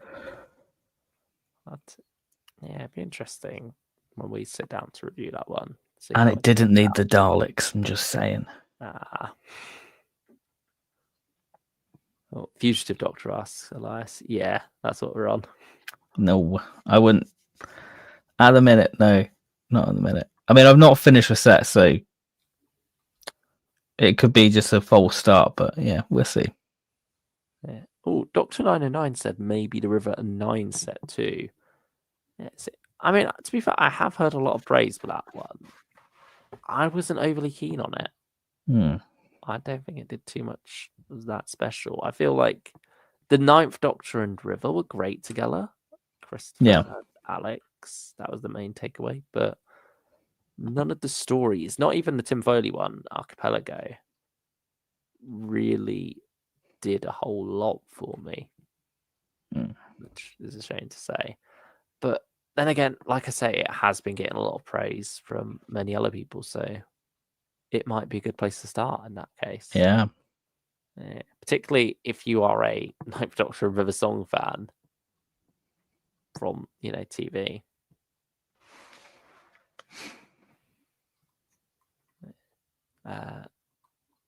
Elias also had another interesting question earlier. When you listen to classic Doctor stories with a modern-looking cover, do you visualize the story playing out with classical modern cinematography? Because that's an issue I have sometimes. Oh, classic. I feel like I go more modern, but like modern tastefully, not like overly done up new effects on old releases, if that makes sense. I think it depends how hard the sound design's going. I think that influences the visuals, I feel. Yeah. I feel like with Third Doctor, particularly Series 7 stuff, I go more Spearhead style. That feels modern and filmic anyway. It invites you to imagine that grain. I don't necessarily imagine a dodgy CSO. Yeah, it's hard to say. Sometimes it just depends what mood I'm in. Yeah, it's like when you get First Doctor and Second Doctor stories, do you imagine it black and white or in colour? That's another big one people seem to ask. You can flip mid-story. Yeah, you can. Ooh, that would look rather neat. And sometimes you'll get a moment that'll feel very inspired by a TV moment, and so you'll be flipping to like cinematography. Yeah. Approach. It'll lean into what you have in mind of that. Yeah. Or sometimes if you're watching another TV show, the visuals of that will sort of lead into it a bit, particularly when you've got monsters. Big Finish does sometimes do a growly monster story. Yeah. And maybe you'll imagine things from other shows you're watching to help fill in those gaps. Yeah, because I will say about Fugitive that it does have like the Chibnall feel in terms of like the sound. It feels very Sega Nakanola, the music, so it feels very of that period. So it really helps you sort of visualize it, I feel. Do you visualize the Jonathan Carley Doctor stories with modern cinematography? Yeah, I think so. Yeah. Particularly the recent ones very much invite you to see it as, you know, they're movies, aren't they? They're 3-hour movies. Yeah. So it really does inspire something more epic in scope when it comes to the cinematography in your mind. Sometimes it's hard to visualize a classic Doctor in a modern looking story. Yeah, I can understand that. Yeah, it's weird what goes on inside your head. It's hard. It's so personal and so intimate because it's your brain, how you picture these stories, because we all picture them different. Yeah. I think sometimes the stories you picture the easiest, the stories you really connect with and enjoy. Whereas if you have a hard time visualizing, that becomes a barrier in itself for you to enjoy it, really. Yeah. Well, Elias also says, okay, because I remember watching a clip of John Hurt in classic British cinema photography, and that sort of stuck with me. Fair enough. I think that's the thing about audio. You can just have your own preferences. Yeah. It's so personal. Yeah. Everyone sees something different. So I just want to ask, what were your original answers? Yeah. Is there anything from your list that we've not said? Run us through it. I mean, I did mention Only the Good. Oh, yeah, of course. War Master. Because I think that's a real good little spin-off because it's the War Master, he's evil, so you get to see the true horrors of a time war. And I think because it's like one story, you know, it's individual stories of an overarching thing with a satisfying ending where it goes. So yeah. I really like that set, I would say. Oh, so I was going to ask, what were the answers from the original video? You went back, you tried to. What did I tried? Light at the end, Dark Eyes. Light at the end, I remember now because that was sort of like you start off with this and you get a different flavour of each Doctor. Yeah, and you see where to go from there. But now you don't even got all the Doctors there. You get a very different flavour of 1, 2, and 3 when you do have them. Yeah. There's not really been a equivalent of that since then because one's a feature a bit flat. I still quite like Light at the End. Like I would kind of recommend that one still. Oh yeah, definitely. I mean, yeah, we went back to that for its 10th anniversary and it was brilliant. Yeah, I'd still say that's a good one. It's just it's a product of a very different time at Big Finish. Before the new series license came along and really changed everything. War Master Rogue Encounters, does the first story end like beneath the viscous? Don't think so. I suppose in some ways. It's the generic War Master betrayal. Oh. Yeah. Do you stand by any of your old Big Finish fans video? Probably, I would say. Yeah, I think so. I think opinion-wise, probably the same. I can't remember much of my opinions there, so it's hard to say. But I agree with our opinions more now. Yeah. Okay, good, because that story was too dark for me. Yeah, I'd probably say... Oh, wait, Rogue Encounters. Well, I was thinking of Future Phantoms, but yeah, I think Rogue Encounters first story. Yeah, that pretty much the same. Yeah, Beneath the Viscous it was too dark for you, Rogue Encounters, or most of the War Master stuff would be too dark, I think. I'm trying to think if any would be. Maybe the 5th one. I quite like Anti-Genesis, but I don't know if that's too much. In terms of darkness, I feel like that's a pretty depressing one at the end as well. Yeah. Like I feel like that moment from Beneath the Viscoid very much sets the tone. Yeah. I think that's if that's not really your thing, then the War Master as a whole probably isn't your thing, I'm afraid. Yeah. Yeah. But yeah, Heart of Darkness, because that's more of a 8th Doctor story at times, I think there's a bit more hope there, perhaps. Yeah. If there's any that... I mean, I don't remember Rage of Eternals being too bleak and depressing. I don't know, there's first 2 stories. But particularly the very first one. I think that one beats you down a bit. Yeah. That's usual War Master torturing someone until they go mad. Yeah. That's what you expect from a Derek Jacobi release. Are we getting a video about the OG Big Finish fans videos? Don't think so. Can we stomach it? Can we watch ourselves back 10 years on? I tried watching. I was like, "What are you doing, man? What are you doing? Why are you doing that? It's horrible." I wonder what we'll think when we look back on this in 10 years, if we do.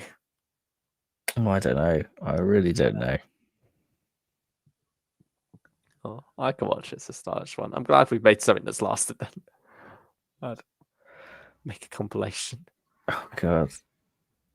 I don't know. I mean, the compilations are brilliant that you make, so yeah, that's hilarious stuff. That I'm sure the Bath clip will end up in your next one. Oh dear me. What about other spin-offs that week? I mean, we mentioned Torchwood. Wondering in the Jago and Lightfoot, of course. Jago and Lightfoot and Strax. Yeah, that's a strong place to start. That's just a good bit of fun. It's a 2-disc story, but they're both pretty short. New series and classic blended wonderfully. Yeah, Jago and Lightfoot and Strax. That's the best place to start. Jago and Lightfoot. River Song we've kind of touched on. Yeah.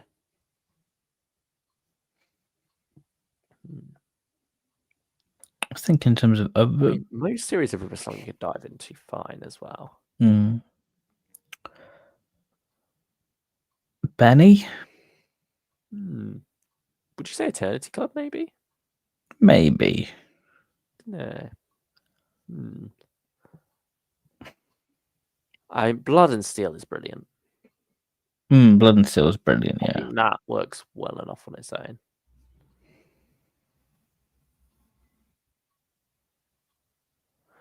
Hear me out, Lone Centurion. Not lore heavy, light-hearted, good laughs, deserves more.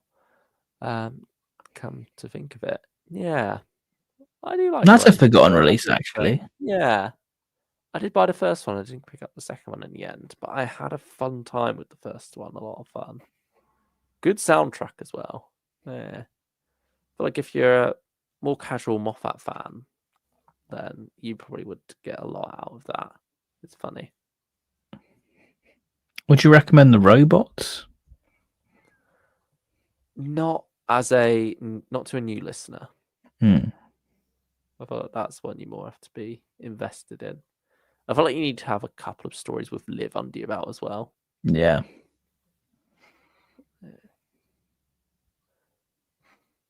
Yeah, I don't know about any of the unit stuff. I mean, that's an interesting point, come to think about, with the new spin-off coming up. Yeah. Land and the Sea. There's probably some interest in some of those early unit box sets. Yeah.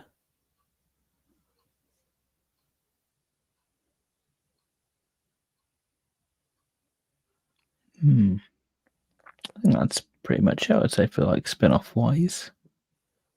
I think get a few audios under your belt first before you dive into the spin-offs. Yeah, you better start with the Doctors. I mean, Gallifrey, I think that's a very dense wall to get behind. So, yeah, it's got its own fandom, really, hasn't it?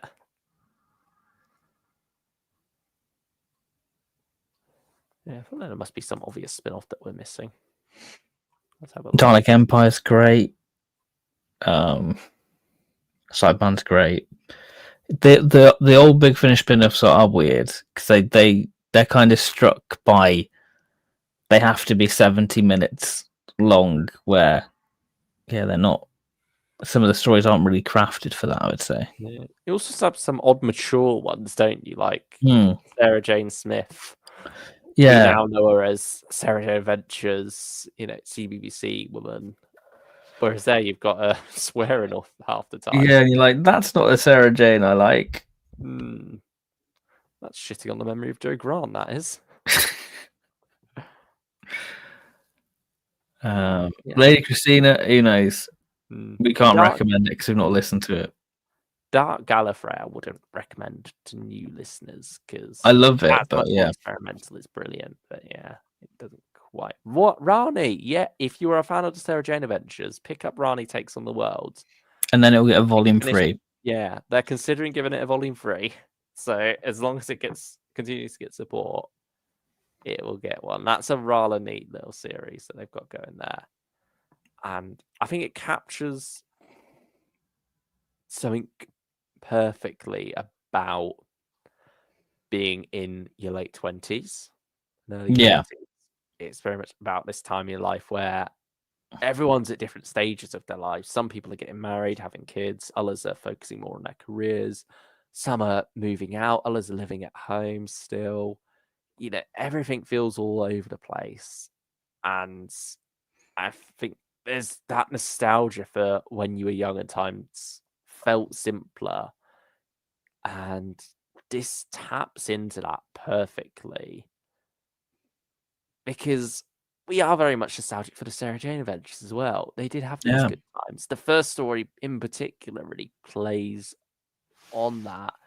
It's about Rani becoming her own woman, and the series itself is always going to have that shadow of Sarah Jane in it. And so I think it's wonderful that Rani's journey sort of mirrors that, not in a mean-spirited way towards Sarah Jane. It's not about forgetting her. It's very much about honoring her memory and moving forwards. And it's powerful stuff. I think when it hits those vibes right, it really does hit them. Yeah, I think Rani Takes on the World. I'd say would be a good place to start if you are someone who is coming at it from a Sarah Jane Adventures fan perspective. It's a continuation, isn't it? It's not the Sarah Jane Adventures, but it's a continuation with those characters. They've been away. They've done some growing. They're still the same people, but at the same time, they've matured. It's like you as a listener. You've grown up. You've matured. Yeah. So you're catching up with them. It's like you're catching up with your old friends in a way. Yeah, exactly. You're not just picking up where they left off. You've got some changes there. They've grown up with you, even though you've been apart. Yeah, it's beautiful stuff. Elias is in Blood and Steel when the Unbound Doctor is being tortured by hearing people being converted. Are the screams realistic and uncomfortable to listen to, or are they tamed down and more generic? I'd say somewhere in between from memory. Yeah, it's kind of like the shock factor and then like your generic scream, I would say. Yeah, it's not anything too intense. We need a volume 3, maybe with even more returning cast, i.e. Maria Allen and Chrissy. Just imagine having more Chrissy Jackson. That'd be great.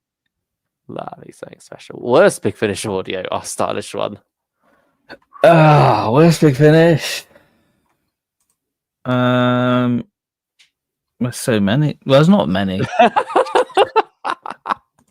So many, isn't there? So many. What could be bad? Oh dear. I mean, people probably think we are quite negative, but we're not. We do like Big Finish a lot. If we were truly negative, we wouldn't be spending this much money on it. We get let down from time to time, but there's a lot that we enjoy as well. Yeah, so many. There's so many. There's like Productions Pickers, Necromancer. Yeah, Necromancer is rough. Quite rightly wasn't a fan of that one. I'm not too keen on Cold Vengeance. It's not that bad. I don't like it that much. Worst audio. I mean, the one that always jumps out to me is the series 5 finale of Fourth Doctor Ventures, Casualties of Time. I don't mind that. But I feel like I'm over it now. It doesn't elicit a strong people reaction anymore. I'm sort of like, yeah, I don't feel like I'm someone who builds up that much hate and resentment towards things or people as much. I just don't have the energy for it. I just let it go after a while. Yeah, I feel like the art of letting go is a big thing. Yeah, because you listen to it like that wasn't my cup of tea, but there's plenty more to enjoy. Yeah, it's just a thing of, well, I won't go back to it again then. Yeah, that's it. But sometimes after a while, you feel like, well, maybe I should go back to it and give it a second chance just in case. Yeah, because I don't like Doom Coalition 2 that much, but I'm over it. The 11. Oh yes, well, yeah, that's it. We can agree on that. 3 of the 11. I think episode 2 is brilliant. That is really strong. But episodes 1 and 3, they are rough, particularly episode 1. Yeah, that's a rough box set overall. Last of a Zeta Scene. Yeah, no, that's rough at all. I feel like there was another one from series 3 that wasn't. Well, no, series. Oh, is it hunting season? See, I don't think that's that bad compared to where we go with Last of the Zeta Scene and the False Dimitri. The last day, that was painful. Yeah. Just to get through it. I think that's also like the lost potential there. Mel says, "Hey Pookie." Hey Pookie.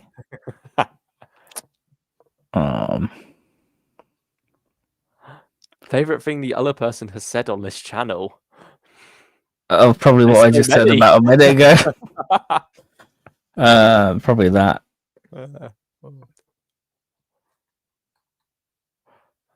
It's your fave subscriber. Shh! Don't tell the others. I know. But yeah, you're a fave. He was talking about James in the bath earlier. Well, she knows all about mine and James's shenanigans. Big Finish Day. Yes, there's a Big Finish Day coming, isn't there? Yeah. I mean, we should look into Big Finish Day. We should look into that. Look into it sooner rather than later while there's still tickets. But, I think it's June, isn't it? Big Finish Day. I think they announced a couple more guests for it the other day, didn't they? Got Peter Purvis, Tim Treloar. Who else was there? I was wondering had an article for it, but it seems to have gone now. I don't know. Maybe. Yeah, I think there was 4 of them. Every day is Big Finish Day for Ben. That's so true. Because I can tell the story about this because Mel got annoyed with me one night. One of the rare times we have a disagreement. I went and put my AirPods in. I was like, I'm gonna have Big Finish time because she was in a mood, and she got into more of a strop. So surprisingly, she went downstairs, and I was like, I just wanted my Big Finish time because you weren't talking to me. And do you know what I listened to? False Dimitri. That's how long ago. So I don't know what was. Excuse me. You deserve that punishment of False Dimitri after that. Yeah. It's okay. He didn't listen to a good one, Mel. No, it was bad. I did suffer. This is the content we subscribe for. That bad. Yes. It's not a great one, sadly. There we go. What a night we are having. Ben was secretly texting James. It's true. Ben was actually being catty for no reason. I put his earphones in to annoy me and hence annoyed me. Because you were speaking to me, so I was like, right, if you're being catty, then we're not giving me the vibes I want. Then Bro, I'm going to listen to Big Finish. Oh, Eccleston won't let you down. I mean, I wasn't cheat. I mean, technically, I was cheating with one of a mank because, you know. Oh, dear. Get him, I'll drag him. Okay. Okay, I see where this is going. Briggs. Dear, dear. I needed the self-help of, like, Tropical Beach. How to improve your relationship.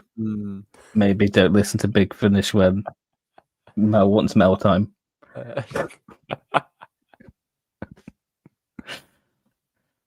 Bro, I just wanted a hug and you just wanted Big Finish. Well, you weren't given that energy off at the time. Ben needed to call Stephen Noonan.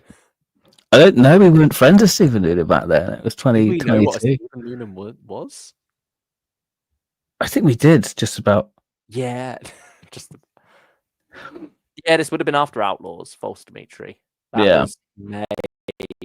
Yeah, the month after. Wow. How time flies.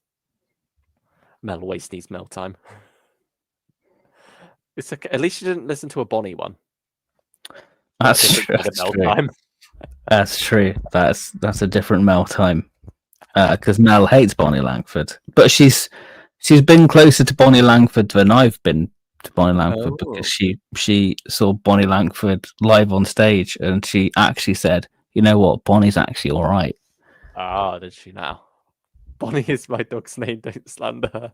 Well, I did say, why did you call your dog after Bonnie Langford? But you know what? Oh, it's fine. Beth is ignoring me tonight to do this. I'm not ignoring you because I'm still speaking to you through chat. So therefore, everyone's happy. Everyone's getting Ben time, so it's fine. Yeah. Chill. Everyone's honoured with Ben time. Yeah. Oh. Wow. What a night we are having. What a night. Usually it takes us until about 3 hours in for it to descend into whatever is happening right now. I know, but Kooky Mel's decided to derail the chat. Thoughts on Ray joining the 7th Doctor. Thank you, Dr. 909, for re-railing the chat. No.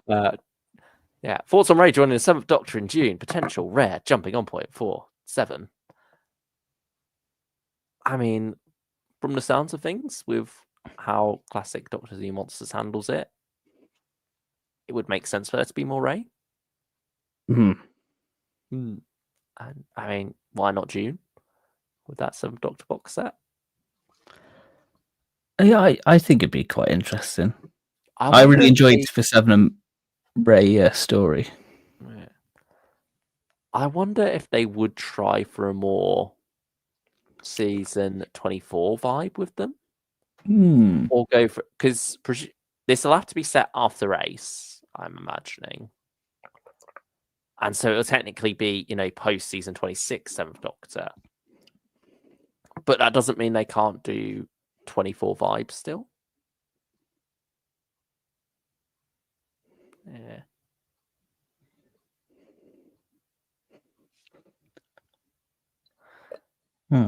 Is the stream going to have Avengers credits for the past 10 years? There's going to be a montage. Technically, that happened at 11 years because Avengers Endgame was 11 years. So we'll do it next year. That's next January stream. All right,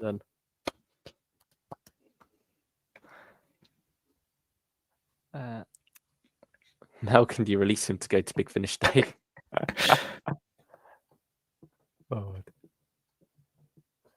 I mean, the only reason you were allowed to come to London to see me was because she was coming as well.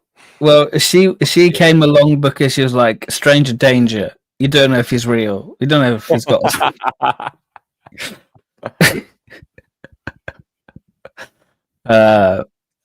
Depends on the day. What is it? June? What day is Big Finish Day? This is us planning. June 21st. Right. June 21st, Big Finish Day, okay? Ooh. Longest day. Longest day. You did buy me Scran, and that was greatly appreciated. Well, me and Luke had a cheeky beverage, you know.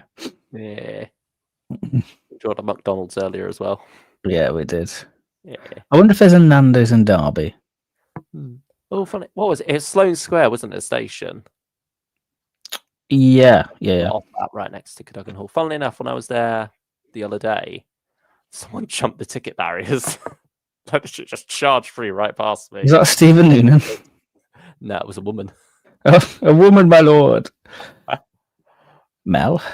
I was about to say the bouncer, the guard. The official tried to stop her, but wow, she was too fast, and he was shouting after her, going, "Yeah, we got you on camera, love." Oh dear. There is a Nando's in Derby. What? Okay. Big Finish days on. There's a Nando's. There we go. We're going. Back on. We're back, boys. Oh my god, that will be a year since I last saw Taylor Swift in London. Nobody cares. It's Big Finish time. It's not Taylor Swift fans, guys. Big Finish fans. Favorite out of context moment. There's so many. Probably bath time's a big one at the minute. You're so rude. No, I'm lovely. People are seeing the shroom bed. No. No. What your favourite influencer actually mean? I am not an influencer. I am really not. I just listen to Doctor Who audios, you know. So your defense there wasn't "I'm not mean." It was no. I need to do an apology video. I need to do the classic black and white film now and go, I'm sorry, guys. We need to talk. We need to talk. Deep sigh. We need to talk. It does. Notes up upon it. Okay. Oh no. Elias asks, in all the time and space when Valerie discovers the Doctor was the mean old man, what's her reaction? Does she scream hard at him, or does she break down crying? If it starts off with screaming hard, then goes to break down crying, if I remember rightly. We need to talk about Lady Christina. That's Mother. That is Mother, yes. Mother Go Queen. Slay. Okay. That will send we will away. Lady Christina. We will. Yeah. We'll buy it at Big Finish Day and we'll do a live Nando's review. We'll have to sit there and listen to it throughout Big Finish Day. That's 4 hours. We'll play it at 1.5 speed. We'll be fine. Hey Mel, you've not seen the start of the stream. We said Skibbity Toilet, we said Riz, we got it all, bro. You were Riz and James in the bath. Beg your pardon. What me and James said that one night when he came over, you know. No wonder he wanted to keep coming over. I don't know what he came over. He says I do the best chips in the land, so I'll take that. Stream in ages. It's the only stream in ages. We don't do them enough. That's the only one we've done this year, so yeah. Ben on the Traders. If you're gonna watch for Traitors, watch the Australian Traitors. It's better. Mel is a Traitors fan. She got me watching the Traitors. So yeah. And at least that's something I'd regret and spoil, but I'm not going to say anymore. Good boy. Yeah. Ben and Mel are like Tom Baker and Lala Woods. I think we've lasted longer than Tom and Lala. I imagine so.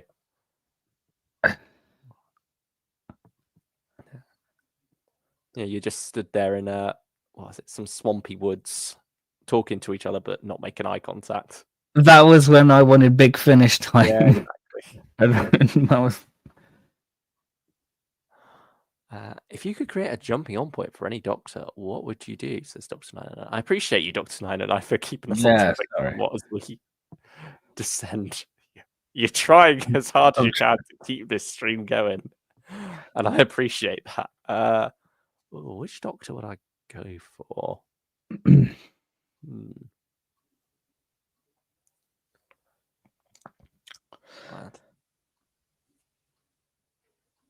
I feel like the first 3 Doctors, you're sort of a bit stuck there. Because there's... Actually, no, I think the 3rd Doctor, you could do something in between Green Death and Time Warrior. Yeah, that's true. Give him an original companion. Yeah. I do struggle to imagine Big Finish 3rd Doctor with an original companion, to be honest. I feel like the 3rd Doctor... It's like we say about that, the era's identity being so baked into it. Yeah. If there's room for it.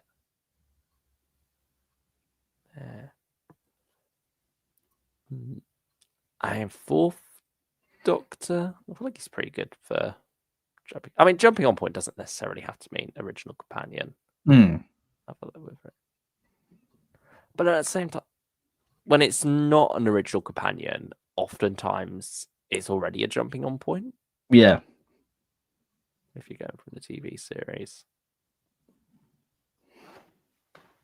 Yeah. If they're not going to do more Rani box sets, here's something I'd do. Stick Rani with the 5th Doctor. That would be a weird timey-wimey thing. Have her be a companion to him for a while. Have it be 5th Doctor solo somehow. I don't know. There's a gap somewhere it can take place in. Yeah, see how that goes.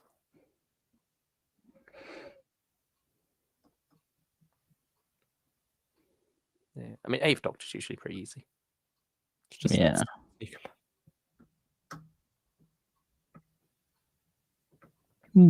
don't know.